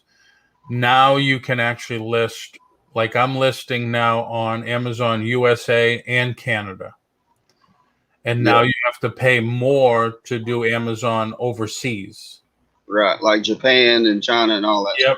Yep, Europe and all that stuff. Yeah, because they keep sending me emails wanting me to send it to China, and I'm like, no, not yet. I'm not. I think a chat for replying to a lot of these comments that people have questions about, because like DC Sal says, the fee comes out before you get paid out. Right. Yeah, that's a good thing. Honestly, you should have coverage, even if you're selling on eBay. Want to be a business, act like a business. That is exactly. Yeah, exactly. And well, let me ask you this: if you have insurance through eBay or like for your business, period, can you still use that as a coverage on Amazon? Yeah, business is business. You're covered. Okay. As long as you're, how do they put it? As long as you're in the same business. Like if you have a reselling business and you have insurance, but then all of a sudden you, I don't know, become a mechanic, you need different insurance for that. Right. Yeah, that's right. Going back to Dee's comment, fees come out before you get paid out. That whatever money that Amazon deposits into your account is your money. You don't have to worry about any more fees coming out. Like with eBay, you got, say they send you your check or your direct deposit or whatever, then at the end of the month, you still got the basic store fee or the anchor store fee, whatever you got to pay. You got to pay it back. With Amazon, whenever you get paid, you're paid. Now, the problem with Amazon is if something happens and you do something wrong and they decide to shut down your account, whatever money you've got in your account through Amazon is still in Amazon's account. They don't give you that money.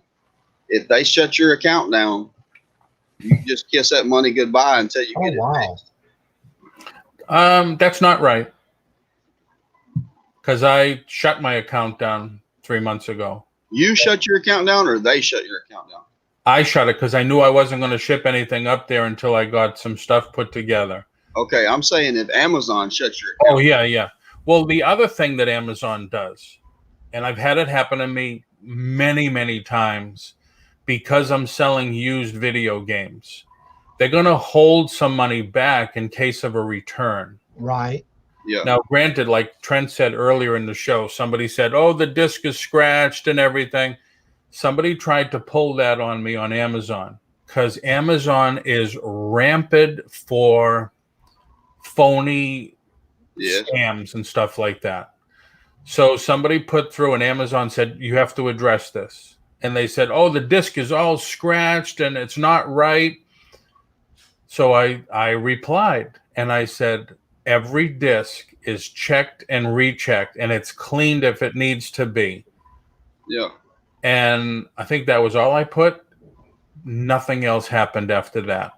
Yeah. I think I told you once before about, and I don't have it here. Oh, yeah, I do. I got this back. This is a garage replacement garage remote. Oh, yeah. From Genie. When I sent this up to Amazon, it was brand new in a package that is almost, hold on, that was almost this big. And it's sealed on the same idea. Sealed, melted plastic together. So the only way to open it was to cut it. Yeah. It was brand new. It had all the booklets. It had all the wires. It had everything. I got it back from Amazon saying it doesn't work. This is all they sent me. Oh, wow. What's the rest of it? That's what I told Amazon. I said, listen, not for nothing, but I sent you a brand new item in the case and they just refunded my total amount. Oh, wow. Yeah. A lot of times Amazon will do that. Even if it's the seller making a request, like he was talking about with the disc, if somebody says the disc is messed up and he says, you know, it was new, I checked it, it was fine, and he didn't hear nothing back. A lot of times what will happen, Amazon will go in there and they will eat the cost for the seller and they will reimburse the customer the $10, $15, $20, whatever it is, so that the customer still buys and the seller still wants to sell. Yep. So they will. I mean, a couple of years ago, I got a game back. and the game inside the case was different. Oh wow! Yeah. So I told Amazon, I said, listen, you know, I'm knowledgeable enough to know that the right game was in the right package. Yeah. And they credited me back again on that one because they know that people are just going to try to scam. Yeah, That's speaking of scams, I watched a couple of videos where it's amazing how when people buy these buybacks or returns. Yep. And this one video with Robert and I were watching one weekend where this guy, the whole thing said electronics. Well, they went to open the box. They did it on video unboxing, and it was a crate, and it was supposedly when they opened the box, it was a PS3 or PS4, whatever the game was. They went to open it. Do you know what was in that box that Amazon actually accepted as a return? A brick. A book and a bag of rocks to equal out the weight of, quote, what it was weighing on. It was amazing. Lisa C says a good comment. She says, study all the rules before you start. You don't want to screw up and get banned from selling on Amazon forever. Right. And Gooding says, Amazon pulls fees from your available payouts, which sucks, but it's okay. Yeah. Another one is Amazon's the best advice I can give out. Once you sign up or before you run in the Sellers University, bunch of videos that Amazon puts out. Don't listen to me, listen to the videos.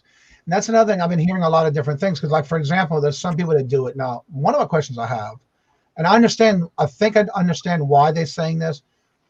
When they're doing videos on like what's sold on eBay or Mercari or Poshmark, what is that? What is the deal about them not doing advertising or doing videos on what's sold or what's going on Amazon? What's that about? Who, you mean resellers? The YouTube content creators who cannot or do not advertise what they're selling on Amazon. And is there something maybe a lot of them don't. Yeah, and the reason I probably wouldn't tell everybody what I'm selling on Amazon is because if you find a good product that's making you money, the last thing you want to do is announce it to everybody in the community because they're going to be like, hey, I can make money on that too. There is Bearded Picker. He tells you all the time, hey, I'm going out, I'm driving 900 miles today picking up all this stuff to sell on Amazon. And I spent $500 and I made $2,500. But of course he doesn't tell you until a couple of weeks after. Right. Yeah. Because then like Trent said, everybody would be going out buying the same stuff. Yeah. The thing is that there's the buy box on Amazon, the price that is up there for Prime. Then there's other sellers. Sometimes those are lower. Mm-hmm. People have more faith in the buy box because many people think that everything there is sold by Amazon. Yeah. So if so many people have this item, if 9 people are selling this, the price could be the same.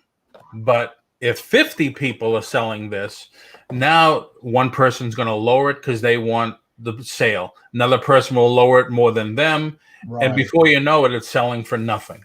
Right. Yeah, that's right. That's what they don't want to happen. You're not making any profit on it at all. Right. That's a good point that Flippin' Goody said. That he does it after he can't get any more of it or it has sold out. I have noticed that, but I was just curious if that was just something because I was under the impression, and again, I'm not selling on Amazon, so I didn't know, but I see a lot of people saying that they cannot discuss what they're selling on Amazon. Yeah. That's why, because they don't want people what they call fighting for the buy box. Okay. Yeah. Because let's say the 3 of us right here, we found 6 of these each at Walmart. Mm-hmm. Yeah. And we're all paying the clearance price or whatever. But the going rate is $20. Well, all of a sudden, Trent says, I need to sell these because I want the shelf space. So now I'm going to make it 18. Yeah. And now I say, well, mine aren't selling now.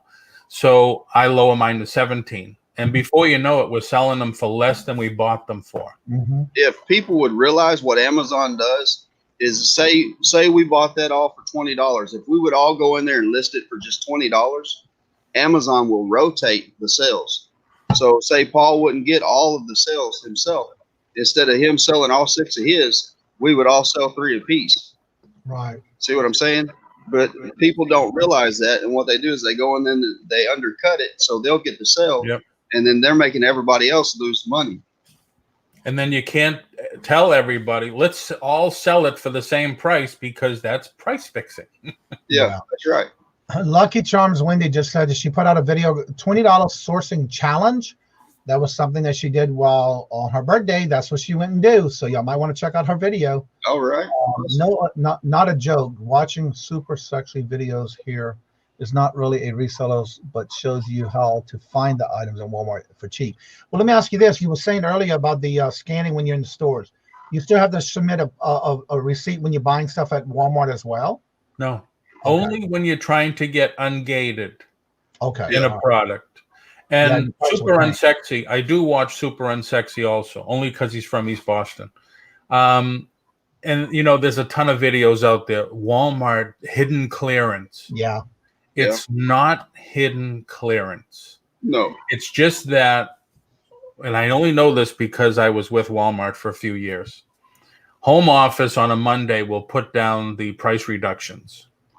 Yeah. Well, the way Walmart runs their stores lately, they're lucky to have 2 people per department. Yeah. So if the manager of the department doesn't get to take those markdowns, they're still in the system. That's why you need to use the app to get a real price. This week, you get to download the Walmart app, and when I'm in Walmart and I'm even pricing thing on the shelf, I will scan it just to see if it's on sale. Now, you can probably go to their little scan bars they have throughout the store. But why do that when you can use the app on your phone? You just have to be on their internet, their Wi-Fi, and you can scan it. It'll tell you if it's even cheaper than the marked price. And that's how I find a lot of, to me, I don't think it's hidden. I think it's just a matter of using the app that you can actually they didn't take the markdown. The manager didn't take the markdown that was given to them from home office. And the other thing that happens is if Walmart comps, let's say, and the best way to look at this is a DVD. Mm-hmm. Let's say Tuesday's DVD came out and Walmart's selling it for $29.95. Well, if there's a Best Buy down the street selling it for $24 and you comp it, that price is going to be in the system now. Right. So anybody that comes after you is going to get it for $24.95 also. Right. That's right. Yeah. So Walmart, let's see. Walmart receipts will not get you ungated. No. Jerry says most of the Walmarts down here have removed their scanners, so it's good to have the app just to get prices on something. And I do that all the time. Yeah. 9 times out of 10, the Walmarts around here, you go there, either they're not working, they're down out of order, or whatever. So I just use my app, and it's just a matter of you scanning the barcode while you're there. So y'all just use just the Walmart app and the Amazon app? I've got the Walmart app. Download it on your phone, and when you go into the Walmart, I'm always making sure I'm on their Wi-Fi because then I can get through it quicker. And then I scan the item whenever I'm looking for something and see what it's on sale for, or if it's on clearance. A lot of times when I check on clearance items, it's even cheaper than what the clearance price is on the item. Okay. Yeah. So, of course, I'm going to jump on it if I see it could be worth it. Well, you can think about Walmart this way, is if something's on clearance, and today is Wednesday. Yeah. And something went on clearance. Now, if you go back on Monday and the price is the same, chances are the price is going to be lower because home office would have given them new prices midnight Sunday to lower it until it's gone. Yeah. And a lot of people think that, well, Walmart's just going to take these Halloween costumes, put them in the back, and then sell them next year. Walmart and Target don't do that. Right. Because I was with Target also for a year. They clearance everything out, and whatever's left, they claims it out. They get the money back from the company, and they just dispose of it or donate them. Yeah. Eric says you also need the receipt for IP claims. What is IP claims? Yeah. Like if you, Internet. I think that is if you got a Vero, you want to prove where you got it from. Oh yeah, that's right. Joey Bada Bing's in the house. I go and find somebody if you want to know. Yeah, sometimes you have a hard time doing that too. But yeah, I did that before too. Yeah. Joey, hello, and good morning. Good morning, hi, Joey. Walmart doesn't have room to store stuff for years before it sells. That's why the stuff moves fast. You're right. So, Paul, do you have any tips for like what to look for whenever you go clearance shopping through Walmart, like whenever I go through Walmart, I always hit the clearance aisle first. And the reason is most of the time it's stuff that's marked down, but it's not enough that you're gonna make a profit on it.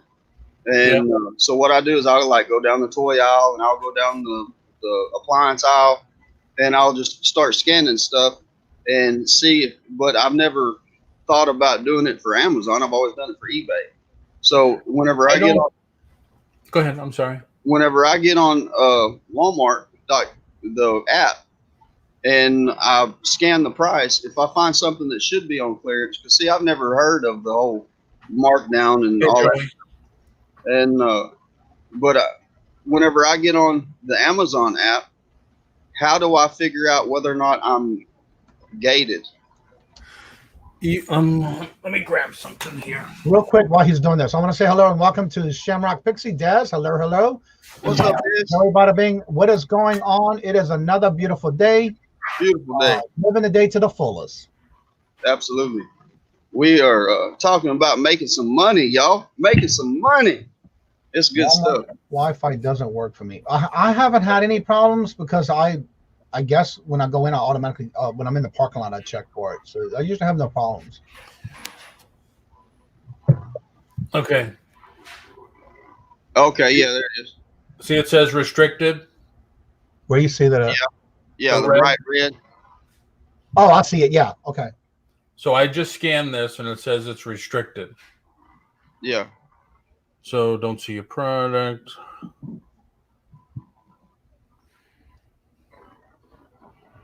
And you scan that in the Amazon seller app or the Amazon because app? Then you go here. See, it says restricted product. Looking at that, it says 1,857 in sports memorabilia, even though it's not a sports card. Right. Yeah. But then on the bottom, you can just click one like this one. All right, and see, it'll bring up this screen. There Seller fulfilled, which would be FBM, Amazon fulfilled. Now that's when you put in the amount of what it's going for or what you pay for it. Yep. Let me just do it low. Who did I see do that the other day? I want to say it might have been Josh or somebody who was doing it. I can't remember who. Josh, probably. So I just filled it out. I did Amazon fulfilled. So the low price is $25.99. Fees are $8.20. Shipping to Amazon, you should put that in. My cost was $20. So if I sell it for $25.99, I'm going to lose $2.21. Yeah. So it means you're losing $2.21 per item if you try to sell it. Right. Yeah. Now, if I do seller fulfilled, the low price is $21. My cost is the same. The fees are lower, and I'm going to make $1.10. Yeah. So you want to find that product as absolutely as affordable, as cheap as you can. Right. Okay. I mean, that's with anything, though. I mean, if you're going to sell on any platform, you want to find the product as cheap as you can get it. So even though it says you're gated, you can still go through and see what it would be for how much you can still make on it through that app. Right. Okay. Yeah. Now, you see it says selling eligibility. It says you can, go ahead, camera. Focus. Selling eligibility. You can sell this product in new condition. Okay. There's a check mark there. But when I do it, because it is new, it's still sealed. Product is restricted. Collectible like new. Yeah. The following conditions need to be followed. Yep. And it won't let me sell it. So there's a couple that'll come up that will automatically approve you, but very few. Hello, good morning. Good morning. How are you feeling this morning? I feel lucky. But I'm here, I'm awake, and I'm going to try to push through it. Yeah, that's right. So, real quick, I want to thank Johnny and Paul. You guys are awesome. I got my packages Monday. You did? And I got my little pulp. Yeah. It's going to be up on my shelf. And this is like the most exciting part of my gift. That's right. You won Yeah. the wheel. I did. Yeah. He photocopied a $10 bill for me and signed it. So he's on my wall or on my shelf now. And then I got Yeah, you won my 700 sub giveaway. I did. Oh, And cool. so I got your sticker up here. I see that. I got the sign here. And then I already put the keychain on my keys. And I have the little one. So I have 2 of these now. Oops. And then I got the moon pies. There you go. They're already open, huh? Yeah. You're going to laugh. The first night, I actually had to hide them from myself because I only have 2 left. Wow. You don't like them too much, do you? What's that? You didn't like them too much, did you? No, not at all. The mint ones were good. The banana ones were good. The pumpkin spice is the only one I don't care for. And I haven't had the chocolate or the vanilla. But the rest of them are pretty good. So were you able to try the mint chocolate yet? Or did Tommy let you? Oh, he did. We exchanged. So he got to try banana and I got to try the mint one. And let me tell you, they're very yummy. So you are the moon pie god. That's what they call it, yeah. Good morning, Trent. I didn't want you to feel left out. Thank you for accepting my friend's request on Facebook. Hey, absolutely. No big deal. I'm excited. Do you and I know y'all do eBay, but do y'all do Amazon Fulfilled or Merch Fulfilled? Do you do Amazon merch? I think he does work on Amazon. I just don't know. That's a part of it that I don't Right. have nothing That to was do. the hot topic of this morning was Amazon Merch Fulfilled or Facebook. Yeah, whatever that other was. FBA or FBN. Yeah, he says he does merch FBA. fulfilled Yeah. on I Amazon. know a lot of people who do that, and they seem to like it because they have control over making sure the packages get delivered safely. Yeah.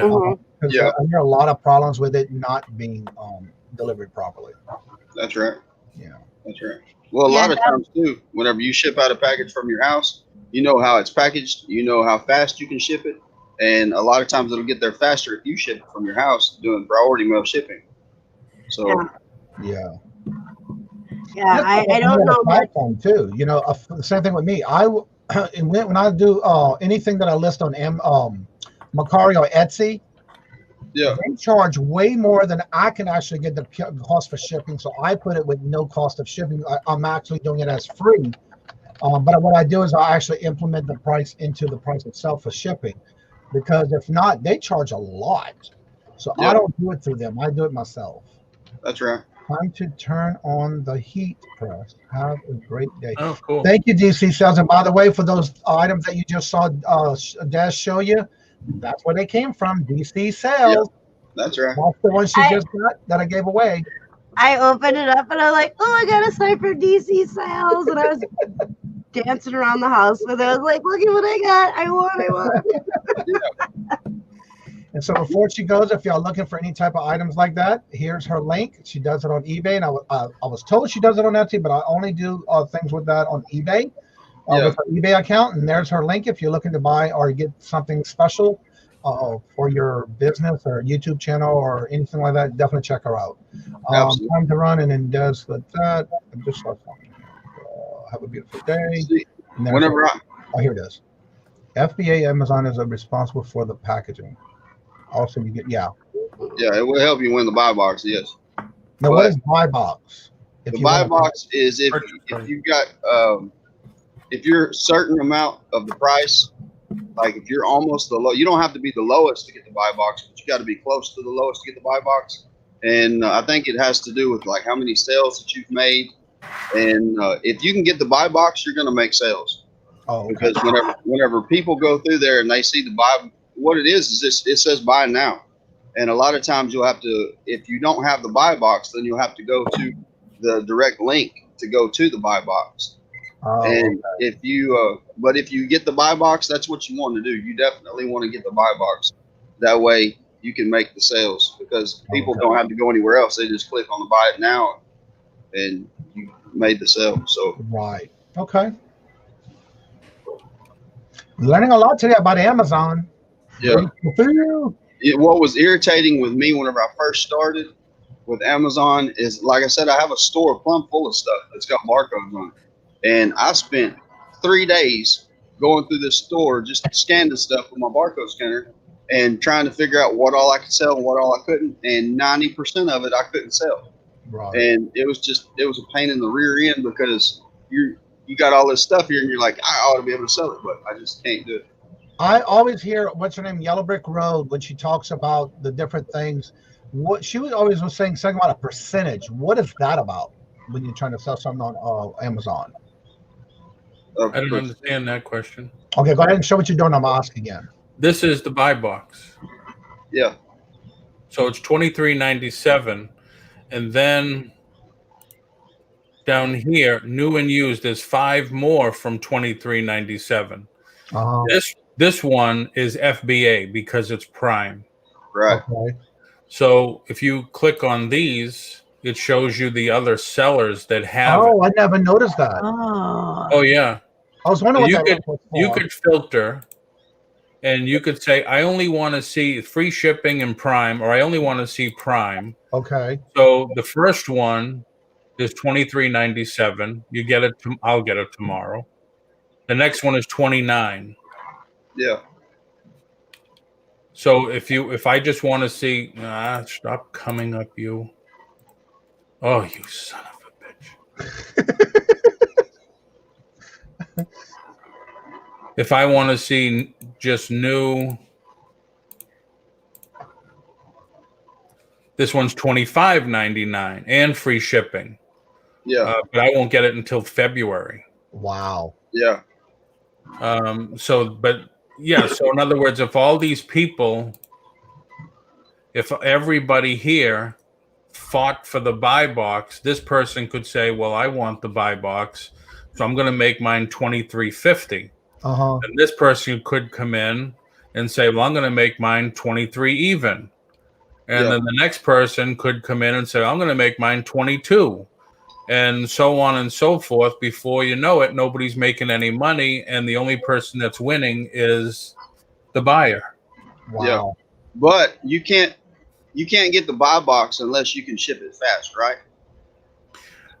No. They're always going to have the Prime here. Yes. Right. Okay. They're always going to have the Prime. So it's always, that's another reason. So like the guy it's going to take him till February. It says right there, shipped from Amazon. Yeah, that's right. And that's all people think about is ships from Amazon. They don't know that shipped by Mega Cards, because he is doing FBA. All they know is, well, Amazon has it, so they're selling it. Yeah, if you want to buy it directly from Amazon, right there scroll back down, right there where it says ships from Amazon, it'll also say sold by Amazon. Exactly. Yeah, but 9 times out of 10, you'll realize that the sold by is from a person or a company, that 90% of the stuff that you're buying is not coming from Amazon. It may ship from Amazon. A lot of people don't realize that. They don't realize that Amazon is just like eBay. Yeah. That that they're not always buying from Amazon. Yeah. My dad, he buys a lot of stuff from Amazon, and I remember he was really shocked to hear that some of the items that he was getting was not from Amazon. He always thought it was from Amazon. He didn't realize there were other sellers other than Amazon on there. Yeah. Now, I have a really quick question. When you have Prime, like when you click on that Prime button, is that only items, I'm trying to see if I can ask this correctly, is that only items that are in their warehouses? Is that why you can get it so fast? I believe so. I'm not 1,000% sure, but those are the ones, like mine says free 1 day and free returns. Yeah, in order to get the Prime, you have to be fulfilled by Amazon. You can't be fulfilled by merchant. There's Oh, a couple of items I could, mostly food items or grocery items. It'll say it'll be here today. But that's only because I'm in the middle of like 4 Amazon warehouses. Yeah, I know there's one close, but I don't know how close it is. Yeah, if this was FBM, they would say, no, you're going to get it as soon as you get it shipped from the seller. Say I buy a pallet of merchandise, okay, and I want to ship it from here, from my house to the customer. I cannot be a prime shipping delivery time. See what I'm saying? I can still ship it just as fast, but it won't say prime. The only way that I can get prime is if I take that pallet of stuff, box it up, and send it into Amazon and let Amazon ship it out. That's the only way that my products would qualify for prime. Okay. Savannah has a comment here. She says, has anyone ever heard of bargain finds on Amazon? They say you can find really cheap items, but people want to get rid of. I have never used it. I have never heard of it. Yeah. Well, there's a lot of, hold on. Eric says FBM can get buy box over prime. I've never had success with that. On the top, you see it says today's deals. Hardly anybody clicks on that. And most of the stuff is discounted, on special. So you just go what you're interested in: toys, games, kitchen. I have used that before. Yeah, a lot of people don't. A lot of people don't realize, I haven't bought anything from that, but I have seen that. And I have like this deal ends in 4 hours or until they're all gone. Yeah. This is kind of similar to what they do on Black Friday. Yeah. But there's so many things that you could do. You could find Prime Videos, and then the bargain. I only been to the outlet thing once. I didn't know that's where you can find it. Yeah, I'm not even sure where it is again. And that's called Gold Box? The one I was showing was today's deals. Oh, yeah, that's on the main page of Amazon, but she was saying the bargain finds. Yeah. Eric says you can get approved for FBM Prime, not very easy though. Yeah. No, they say you have to type it in the search bar for bargain finds. I never knew that. Try it and see. That's the first time I hear that. Bargain finds. Yep. 2,000 results for bargain finds. Oh wow. Yeah, I've only looked at the deals of the day or the prime deals of the day. Mine only says 11 results for bargain finds. Yeah, mine says 1 of 48 over to the bargain finds. Amazon Prime, get it by tomorrow. Wardrobe, toothpaste. Well, thank you, Susanna. That was something I didn't even hear about. I didn't even know about. Yeah, that's pretty cool. First time I hear that one. She said, no, I didn't even know about that area. I'm kind of looking at it now, kind of skipping. Yeah, I've never knew that. Wow. They have a posture corrector for men and women. That's right. Wow. They got some pretty good deals too. And see, the thing with these, the bargain finds, you might be able to purchase like I'm looking at one now. It's a remote case for a Fire Stick, and it's only $5. You might be able to purchase that off Amazon and buy it, get it home, and then turn around and resell it and make money off of it. Hey, Dawn or Mary. Good morning, Dawn or Mary. Dawn and Mary. Might be worth looking into. I'll be right back. I have to go get something to drink. I'm out of coffee.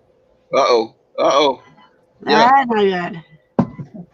But that would take a lot of work going through there, buying stuff like that off Amazon and then getting it home and then reselling it and listing it and all that kind of. Yeah. But you got most of the information in the actual link or in the actual. Yeah. That's right. Trent, you should find out that store that Melanie goes to in Texas, where it's kind of like an Amazon return store. That's where she gets all the cheap stuff for reselling. I forget what the name of the store is, but they're Melanie who? Lightbeam. Yeah. So I typed in Amazon warehouse near me, and we have Amazon HMK2 Madison, Amazon Prime Now West Milwaukee, MKE1 Amazon Fulfillment Center Kenosha. These are all in Illinois. Shop Bop Fulfillment Center.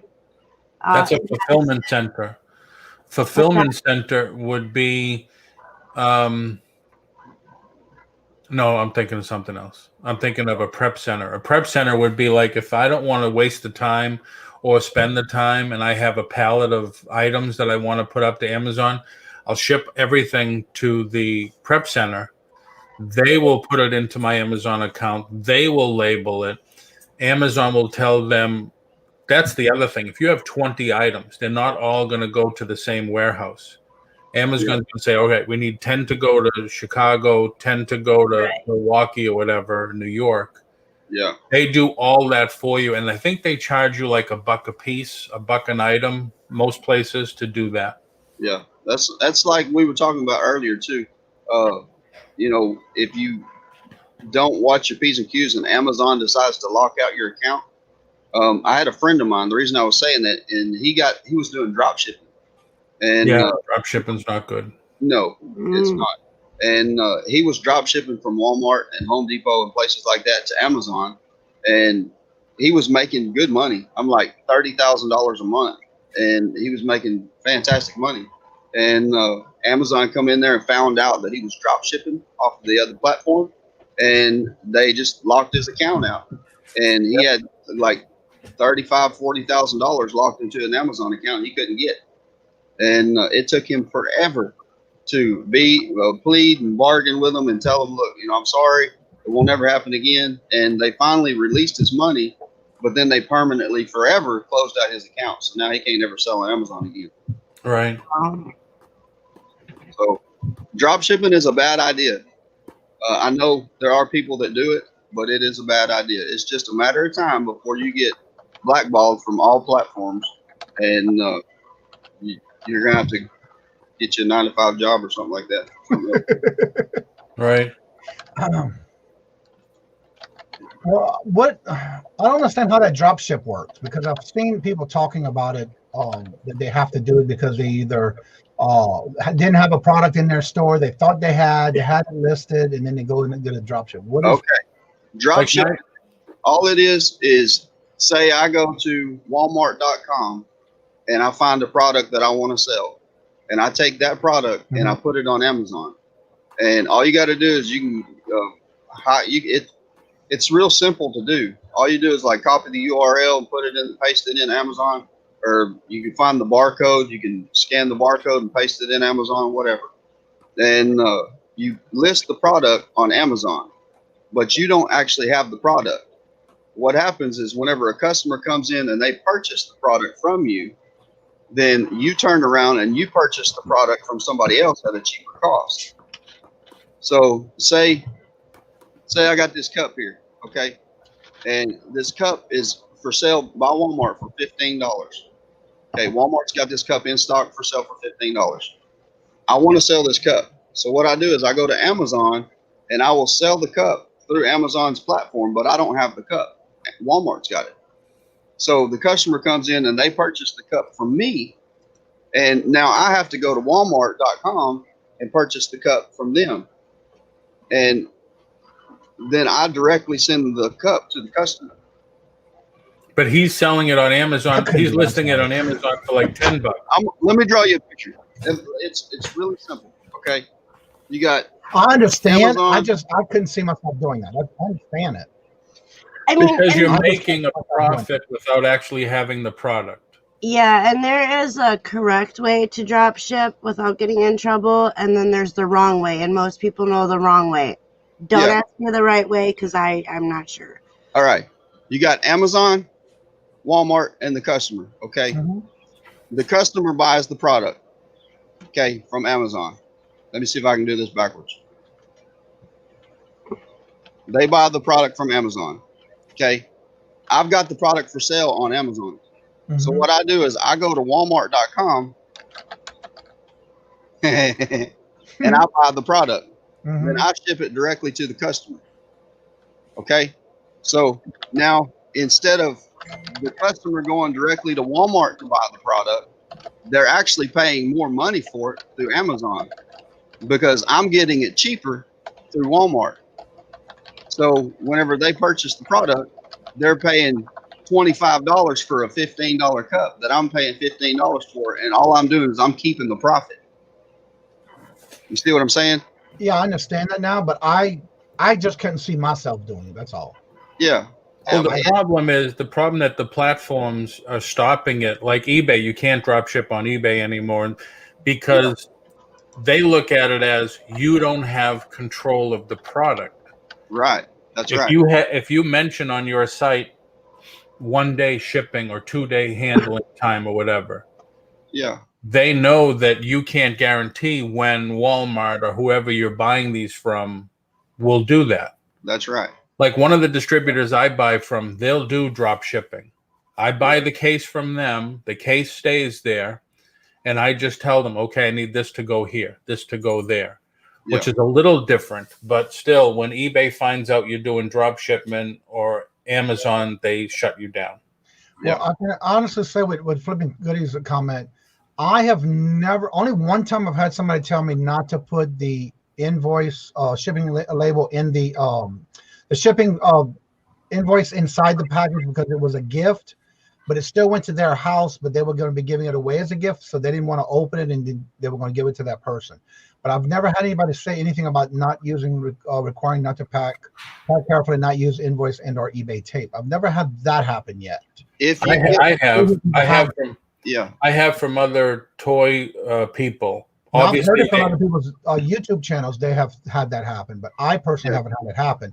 So that's why I'm thinking that might be why they're doing that. So yeah, because you find some people like for the toys, if they know that, or if they find something in stock and they sell it without removing it from eBay, so they'll go buy it from somebody else just to make the customer happy. I've seen that happen a lot. Yeah. If you get Thomas says I'll be opening up an eBay drop ship store. Cool. Yes, because there is a proper way to drop ship, and then there's the wrong way, which most people do the wrong way. Tommy even said in chat, he has talked with eBay on the proper way of drop shipping on eBay.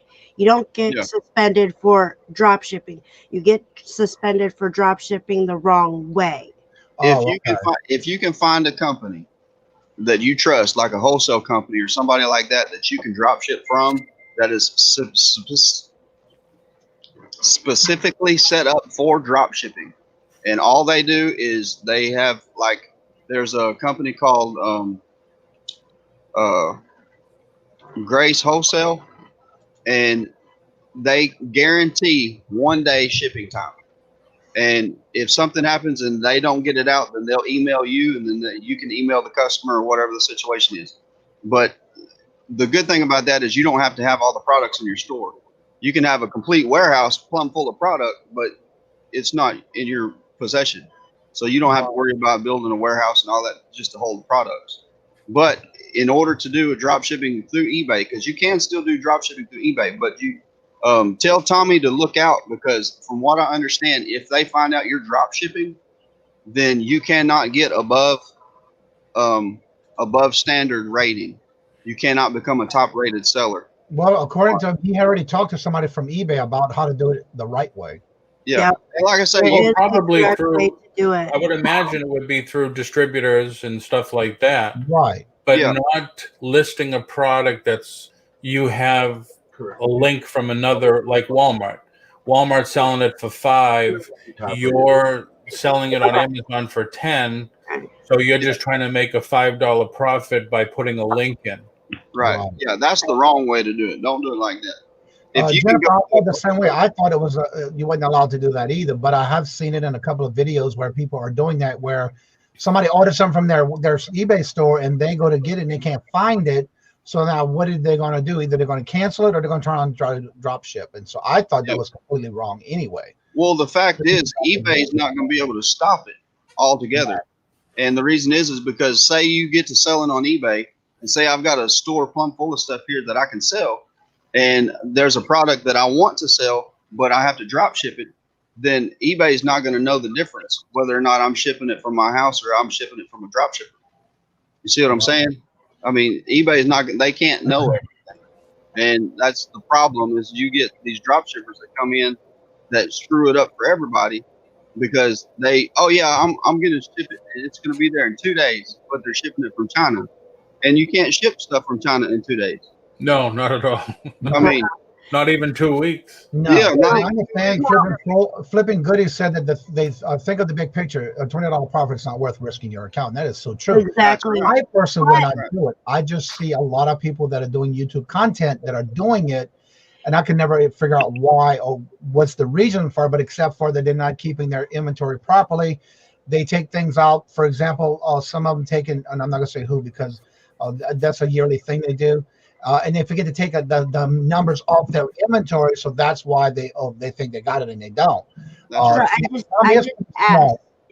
just asked Tommy so I could verify. The easiest way to explain it is you have to have a contract with a company that eBay approves of. It's this big thing that you have to go through.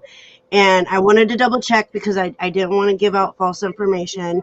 And so, I mean, drop shipping is okay as long as you do it the correct way. Correct. Yeah. All these people that were drop shipping that were crying and whining that their accounts were suspended and this and that, it was because they were doing it the wrong way. They were teaching the wrong way and they got busted. Yeah, I'm the same way, Misha. I don't have the patience to be doing all that. If I don't have the product, I'm just not going to worry about it. Yeah, right. And that's how a lot of people are too. Yeah, that's like what I was saying. You can drop ship. It's okay to drop ship through eBay and Amazon even, but you've got to get the permission from like the wholesaler or the distributor, the company that you're going to be drop shipping from. eBay has got to approve them. Mm-hmm. They've got to say, yeah, this is a reputable company. They guarantee shipping times. They guarantee their product. If anything happens, then you can send a refund. And like say you get a return on a drop ship product, a lot of people don't know how to handle that. It's really simple. Whenever somebody goes in and they send in a request for a return, say the product got damaged in transit or whatever, then they go in there and they send a request to you saying, hey, look, I need to return this product, but you can't receive the product because it didn't come from you. It come from the drop shipping company. Exactly. So all you do is you contact the drop shipping company and say, hey, look, I need to return this product. And they will send you a email with the shipping label. Mm-hmm. And then you just forward that shipping label to the customer. And then the customer gets that shipping label and then they put it on the package and it goes directly back to the drop shipping manufacturer. And I'm just like Misha and Aris. If I don't have the quantity and quality of it in my hand, of how many I have on hand, I'm not going to be doing all that. That's the easiest way to do it. That's the easiest way is if you've got the product on hand and then somebody orders it from you and you can walk back there and pick it up and ship it, that's the safest, best way to do it. And for me, if I have, say for example, I'm listing something that I have 10 of the same.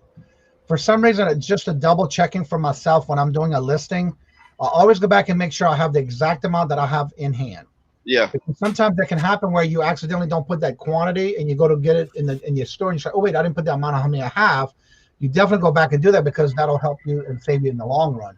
And like Dawn says, yes, contracting with the supplier is the key, supplier. Yeah, that's right. I don't know. It's just too much work and too much headache for me. It's a lot of work. You got to do your research too, because if you don't pick the right product, then you're not ever going to sell anything. Right. Well, people look at it as making an easy buck. Paul, and I don't want to forget this. When I was talking about a percentage, the reason I was asking is because on Amazon, I watched some of Yellow Brick Road's videos where she's always talking about her percentage count of a certain number before she cannot sell on Amazon anymore. What is that about? Some kind of percentage number or something? I have no idea. Because she's been talking about that in some of her videos about that. And I was just curious what that is. Yeah, I have no idea. I've had as little as 5 items up there. I've had as many as something? What was that? Is it something to do with a ranking or something? Oh, the ranking, yes. Yeah. What is that about? Yeah. Hold on. That's what I'm thinking of. Is something to do with a ranking. Whenever you're looking for a product, you want to find it. You want to find it within the less than 300,000. And the reason is because if you can find it under 100,000, it'll sell faster. Okay, that's not the ranking I'm talking about. It's something to do with, she said in a couple of her videos about there's certain items she's trying to sell, but she fell below a percentage of selling or whatever. Yeah, that's the ranking. Okay. So when you go to the page of the item, Mm-hmm. you just go down to the bottom. Best sellers rank. This is 1,857 in sports collectibles, 167 in sports collectible trading card, which means if I was to send this in today, it will probably be sold within a couple of days of getting there. Okay. Yeah. If this had, hold on.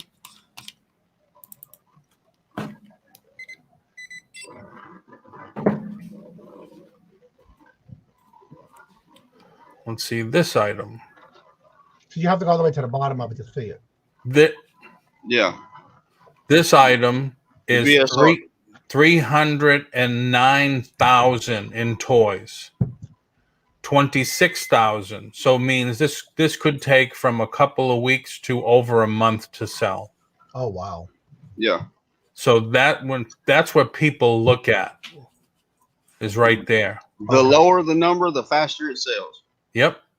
Okay. You don't want to go over. Now, granted, I have in this order that I'm shipping up, I have 3 items that are over 1 million, but I'll be the only one selling them. So I'm taking a chance. Yeah. You may sell it fast. It may take you a year to sell it. Right. But being the only one, it could be 1 million because nobody has sold that item in a long time. Okay. Yeah. That's right. And Trent, I see Melanie has just come in. Hi, Melanie. Hello, Melanie. Sorry about last night. I just was kind of insulted about that, but sorry about that. I was telling Trent about that store you visit, Melanie, because he's in Texas also. Yeah. I didn't realize she was in Texas. Drop your link in the chat for me, and I will go check it out, please, man. Yeah, I am looking for products. I'm always looking for products. Aren't we all? Yeah, absolutely. That's what makes it fun, though. I like No the need to be adventure sorry, of the but hunt. it wasn't an issue to begin with, Paul. Yeah. So Melanie, go ahead and drop your link for him to be able to find your dirt cheap is the Dirt cheap. Okay. We have 2 dirt cheaps in the area, and I can never find anything out of the dirt cheaps because the store is so messed up. Oh I've man, heard of you a should lot of see this people- stuff. Yeah, there's several people who go to that place. Dave, the Tesla picker in Tennessee. Yeah. I think that's where he's at. He does a lot of that as well. He was telling in his videos where he'll go on a certain day because it starts at the beginning of the week at $5 all the way down to $1. Yeah. So yeah, Bless you. I've heard of it, but I've never seen one. Bless you. Thank you. It was coming, so I had to hide my face. All right, there's a YouTube Yeah, channel. you don't want to get us all sick. Yeah, right. No, when I read Dirt Cheap is the place to go, I didn't realize that was the name of it. I was like, well, yeah, he wants dirt cheap prices. So what's it called? That's what I was thinking. I've been to a dirt cheap before, but I guarantee you that place was messy. Oof. Yeah. Yeah. That's like Melanie said. She said that's the idea. You got to dig through all the junk to find the good stuff. And You should see her sell her. I mean, all the different things that she sells that she gets there. I mean, yeah, and maybe she sells it. She sells it dirt cheap, so she's probably buying it at Stone Age cheap.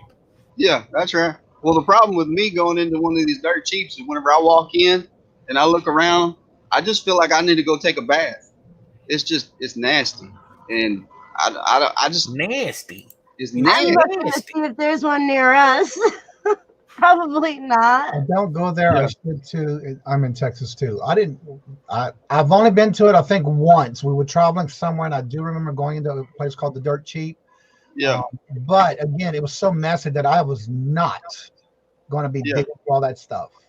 Yeah, that's like me. Some of it was in new condition, but some of it was pretty bad in the condition of the packaging. Yeah. Let's see. It's actually called Dirt Cheap. The place is disgusting. Yeah, I've been to one already. Yeah. But I don't think there's any here. I just remember going to. They're all in like Texas, Louisiana, Alabama, Mississippi. Some in Tennessee. I'm looking at the map right now where they're all located. I think.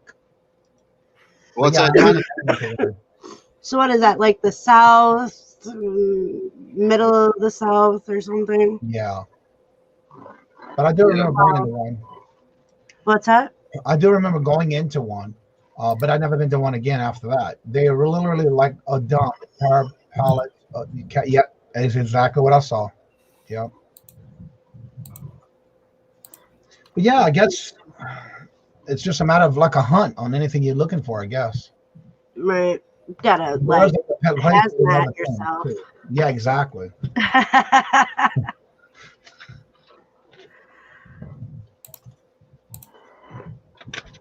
Yeah. There was a great conversation today about Amazon because there was a lot of things I did not know about, but then again, I wasn't interested in getting into selling on Amazon either. That's right. I told Melanie. Yes. Yeah, I told Melanie, I said, I might have to try it again, but I'm gonna have to put on the full suit and the face shield and. Yeah, you need a hazmat suit to go in there. Yeah. Even though we recently started going back to savers up here, for me, and I've seen this in a lot of videos that people are doing when they're sourcing. I don't see this in their videos, but for me, if I'm going to go to a Savers or anywhere, I always have my gloves on because you just never know who's touched that item before you did. Yeah. With the mask and hand sanitized wipes. Yeah, that's right. About a month ago, we went to a Savers in New Hampshire. No, it was in Rhode Island. And it was amazing on what we found. And I did get a hold of a lot of new games that was still brand new, sealed and packaged. Okay. Including models, the model kits for cars and different things like that. Yeah, do those sell well? A bit of stuff, but if I'm going in any of those places these days, I'm going with gloves and the mask and the wipes. Oh, go ahead. I went through a yard sale the other day, and they had a whole bunch of the model sets and like stuff for sale. Do they sell very well on eBay or anything like that? Hello, Deetra, and also Susanna says I would definitely have anxiety attacks going through those type of. Yes, you would. What's up, Brandon? How are you doing? You must be back in your closet. Yeah, I got fire downstairs, so I got a couple stacks of music to go through, though. A couple of stacks? That's a lot. So what is that? You have to pack all that back in the packages of where they go? Yeah, basically I write on these labels. And I put the music in here. So I write the library number, the title, the composer and arranger, and then I stick it on the shelves around here. So you're at the Dewey Decimal System. So that's kind of what I'm doing. Yeah. Is that the Dewey Decimal System or the Dewey Brandon System? I have no clue. It's a good question. You don't even know what the Dewey Decimal System is, do you? I'm the same way, Deetra. Oh, that makes me feel very old. Yeah. Oh, yeah. Mel says the difference between something like Savers and Goodwill, the Dirt Cheap is Savers, Goodwill is getting donations from people. Dirt Cheap is nothing getting donated. They are all getting wholesales from stores. Again, I would still, even before this started, I was always going in there with gloves on because after watching a lot of these videos I've been watching lately, it's amazing on how many people are going sourcing and not wearing gloves and watching them pick up something and put it right back on the shelf. Same thing with somebody behind them. So you just don't know who's been touching it before you. So. That's right. I carry these little bottles, which you can't see it because it's green and I've got a green screen, but these little bottles like this, they're antibacterial hand sanitizers. I carry these with me all the time. I got one in my pocket at all times. Yeah, I carry one in my purse. Then we have one in the cars, which I would, but my purse doesn't match my eyes. So you have a Lego Man's yeah, why not? This is Lego Man's website link. If you would Yeah. like to help support him in his endeavor of going to college, when he does start going, he's already started his live webpage. Yeah. Check him out and support him. That helps him with his needs for when he goes to college. busy writing, you know. Yeah. That's Yeah, good. they will never know what it means to find a book in a library using that card. Yeah, exactly. I miss that. I mean, I don't go to libraries anymore, but yeah, I do remember those. Is the narrow spine of the nonfiction I library take the kids to the library, and now they got to look it up on the computer, and then the numbers like listed, and I make them write it down and make them go to the library and look at them up. Yeah. What in the world? I switched out because it was pouring on your head, the coffee on your head. Paul, are you being sassy this morning? Notice I remember that. Yeah. I remember that, Paul. Yeah, it's all. You don't have an umbrella down there? No, I have gummy bears. I wish we had a Goodwill bins or somewhere like Josh does the Goodwill pallets. Mm-hmm. I wish we had somewhere like that where I could get pallets of merchandise. Well, what you need to do is just check around with your online on your Goodwills, because like Josh was saying, at the time they were trying to get rid of a lot of the old stock they had, so that's why they were creating the pallets. Yeah. So it could be possible. You just need to contact them and see. Build a rapport with the manager. Yeah. Well, I go in my Goodwill right now so much that I can walk through, kind of just like real fast, walk through and glance and see what's new and what's not new. And because they've got the same merchandise that's been there forever that people just don't want to buy, and they need to do something with it. But yeah. See, we go to the bins in Appleton, and we've been doing that for a couple of years now. And you definitely want gloves when you go to the bins. Yeah. We have the one in Madison is a St. Benny's bin. Is a St. Benny's bins, and then the one in Appleton is a Goodwill bins. I can tell you, I did go to a bins back in 2019 when we first moved up here and get settled in. It was like in October of 2019. And we went to this bins the first time ever going to a bins, and I was not at ease when we were in there. So again, I did wear my gloves back then, and I did not like it. To me, that was just not a good way to be. It's for me. That's right. I could not do that because I get anxiety just by being around too many people. And I don't like this when I'm looking for something. They got all these people in my space. If it's not past my elbows, I'm sorry, I can't do it. Yeah, that's how it is in Madison. That store, people are rude. Their clothes are in Gaylord boxes, and I learned my lesson really quick. Not to dig through the clothes because somebody had urinated all over the bottom, like the middle to down of the clothes, and I had no idea. And thank God somebody told us to wear, make sure you buy gloves and call them sourcing gloves, because you never know what's going to happen. You can get cut from glass because they just toss the stuff. They don't care. Right. And so there's too many people in Madison. There is an older lady that was there that I almost got into it with because she was whipping stuff and she hit the kids with it and she didn't care. Oh yeah. And then they didn't do anything to her. And she was doing it to not just the kids, but she almost hit me with it. She was just should not have been there. We went to Appleton for the first time, and let me tell you, it was a whole different experience, a whole new world. People were nice. There's not a lot of people that go into that store. Even before all this stuff happened, there wasn't, a whole lot of people that were in the store. The people that were in the store, you could tell who was a reseller, who wasn't. And other resellers were more than willing to, strike up a conversation with you. And if you told them you're kind of looking for this or that, if they came across it through the store, they would come over and say, hey, I found this. I know you were talking about, you sell this. Here, could you use this? I mean, totally different experience than the Psycho down in Madison. So I don't. The one thing I want to say about that when it comes to bins, every place could be different. Now I do see a lot of people that do the YouTube content where each place is different. But what you need to do is if y'all have them in your area, you just check it out. For me, the one we went to, we had to go to New Hampshire, only because we don't have it here near us in the area where we live. Did you go to Hampton, New Hampshire? Huh? Hampton, New Hampshire, the one next to the Walmart? Yeah. I went No, to this is actually it's by itself the way there's an actual store, and it could be by Walmart. I don't remember. It's been Walmart was just like 2 buildings down. Could be possible. What it is that you have the actual store on one side, and then right next to the bin. Yep. When I walked in there and I seen these people in a line, and there's no bins in the middle. It's like, what they waiting on?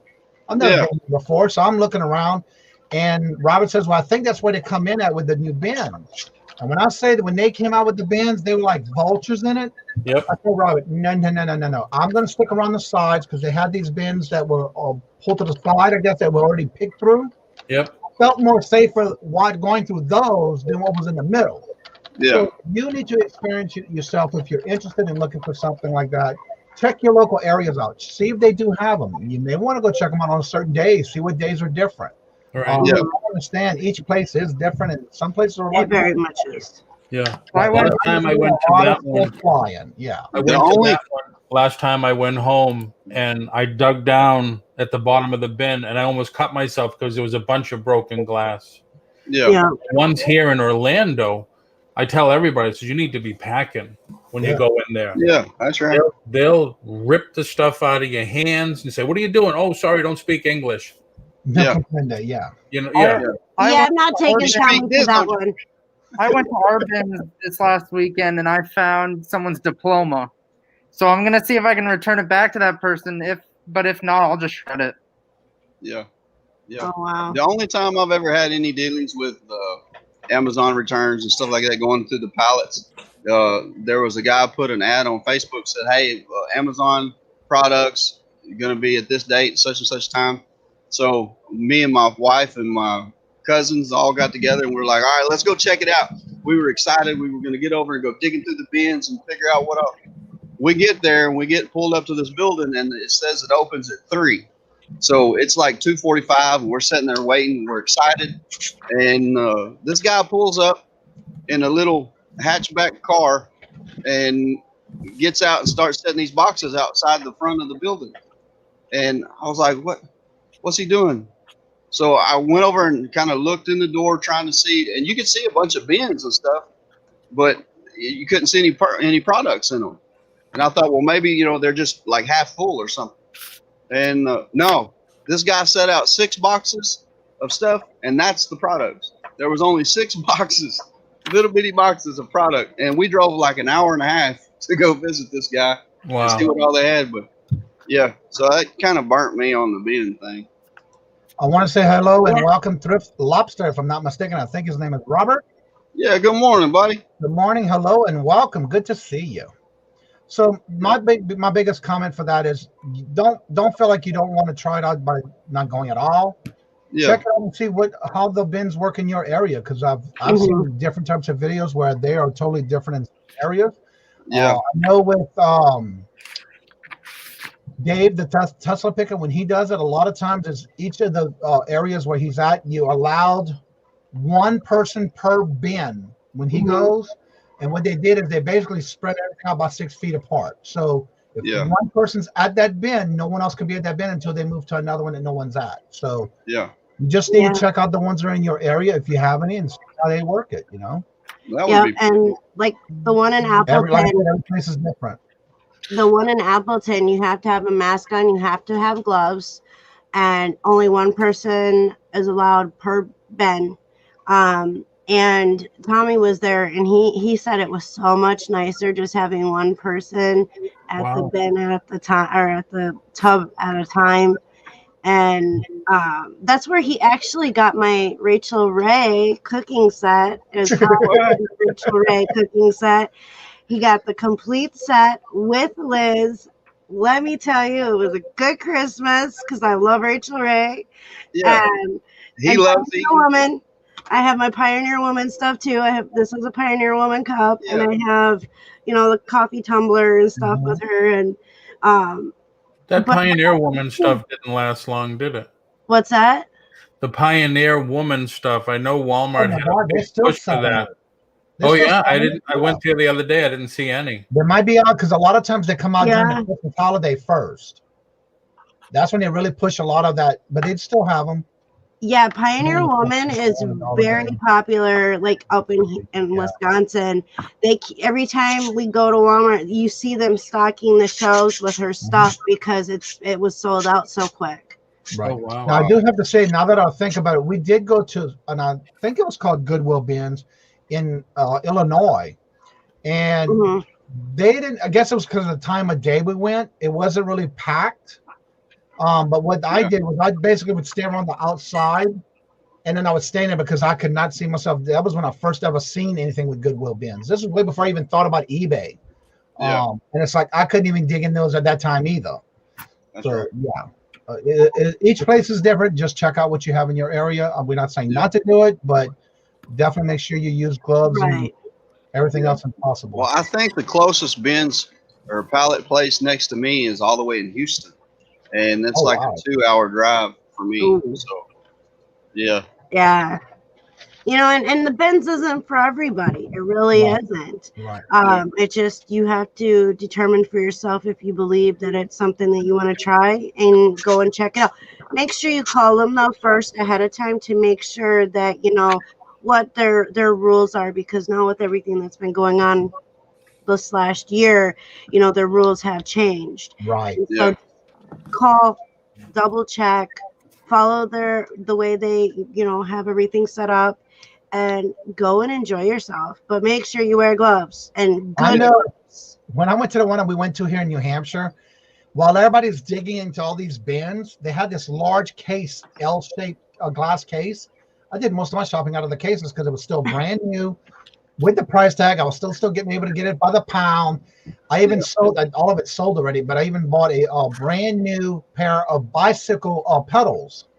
Yeah. Still brand new, and all that sold already. But for me, that was my enjoyment, going through the cases and being able to buy that stuff that was in the case and not having to dig in a bin anywhere, Yeah, that's right. See, and that's the difference between Madison and Appleton. In Madison, all their glassware, all their electronics and stuff like that, most of that's in tubs and boxes. But because people dig through them, it breaks. And then they have another section in the back, like way back, where they had like furniture and newer items. Right.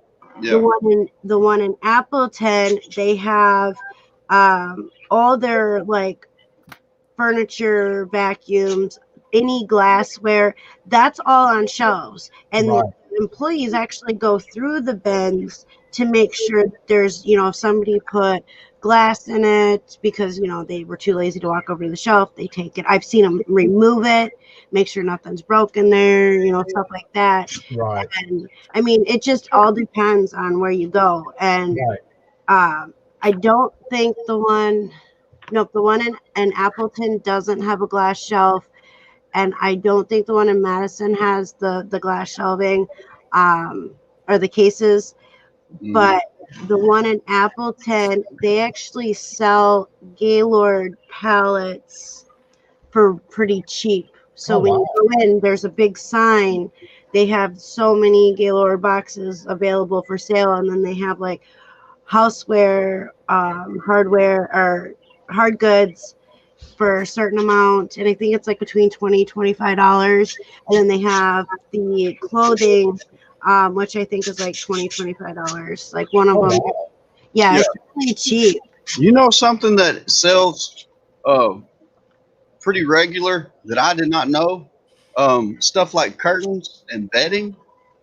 I did not realize that stuff sold so well. Yeah. And I've been kind of sourcing for it now, trying to keep my eye out for it, but I really don't know what to look for when it comes to bedding and stuff. So, but the ones that I found have been like at Goodwill, they're wanting $30 and $35 for them. Yeah. So I just been passing on. But I know if you find the right stuff at the right price, you can make some money on it. Exactly. All right, everyone, we're gonna get ready to close down the show. Brandon, don't go anywhere. If you did not get the link earlier, don't forget Anthony from Pittsburgh is going to be doing a premiere at 11:45. Definitely get that to check out. Also, don't forget in the description bar below, I do have all the new merch that I am selling now. It's in the description bar below, including the affiliate links. If you're interested, check those out as well. I do have Trent's information as well in the description bar down below. Again, thank each and every one again for coming out and supporting the channel, showing your love and support. And I want to thank each and every one every day like you do. Make sure you hit the thumbs up, please, before you leave. And also be kind to one another in each of the chats. I know there's a couple of things I've been hearing of going on, but be able to be someone's friend and be there for them no matter what they're going through. And like I said before, we end each and every show, love always. By the way, I just want to do. Go ahead. Can I just say one thing real quick? Yeah, my daughter is going live this afternoon with Dwayne Mothership Products. Oh yeah, I heard about that. If you guys could go over and show her support, I'm going to be on her channel. No, it's going to be on his channel. I'm actually dropping his channel link now.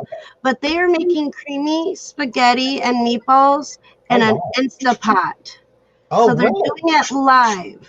So if you could share or show some love to her this evening, that'd be great. I'd appreciate it. And Tommy will be dropping a YouTube Mass Singer YouTube style link today. Video 7 p.m. Eastern. All right. It's what time? 7 p.m. Eastern. 7 p.m. Okay.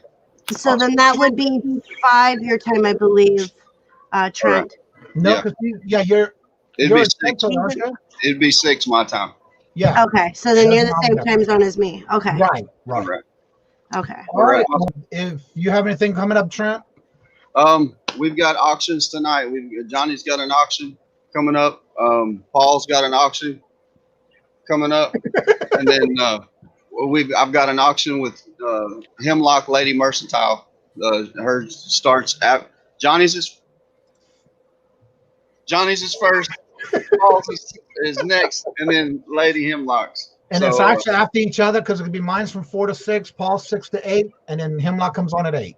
Yeah, that's right. So you can catch y'all can go through to get auction items. It's a full day auction. People, we can have fun. So Right. Other than that, I don't think I have anything else. Don't forget my links are in the description down below, and like and subscribe to my channel. I would greatly appreciate it. My channel is growing super fast, and I really appreciate you guys. So, Paul, what else you have coming up this week?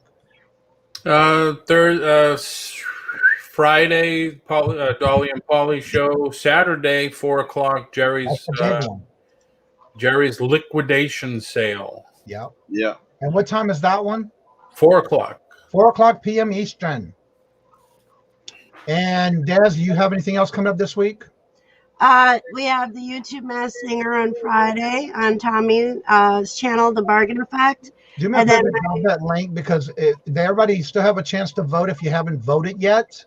Yeah, that ends on Thursday night, or if Tommy doesn't do it until he wakes up Friday morning. So if you want to vote and you had a chance not to yet, go ahead and do that, and you vote off the one you want to leave. Yeah. Don't vote for your favorite one, the one you want to keep. Don't vote for that one.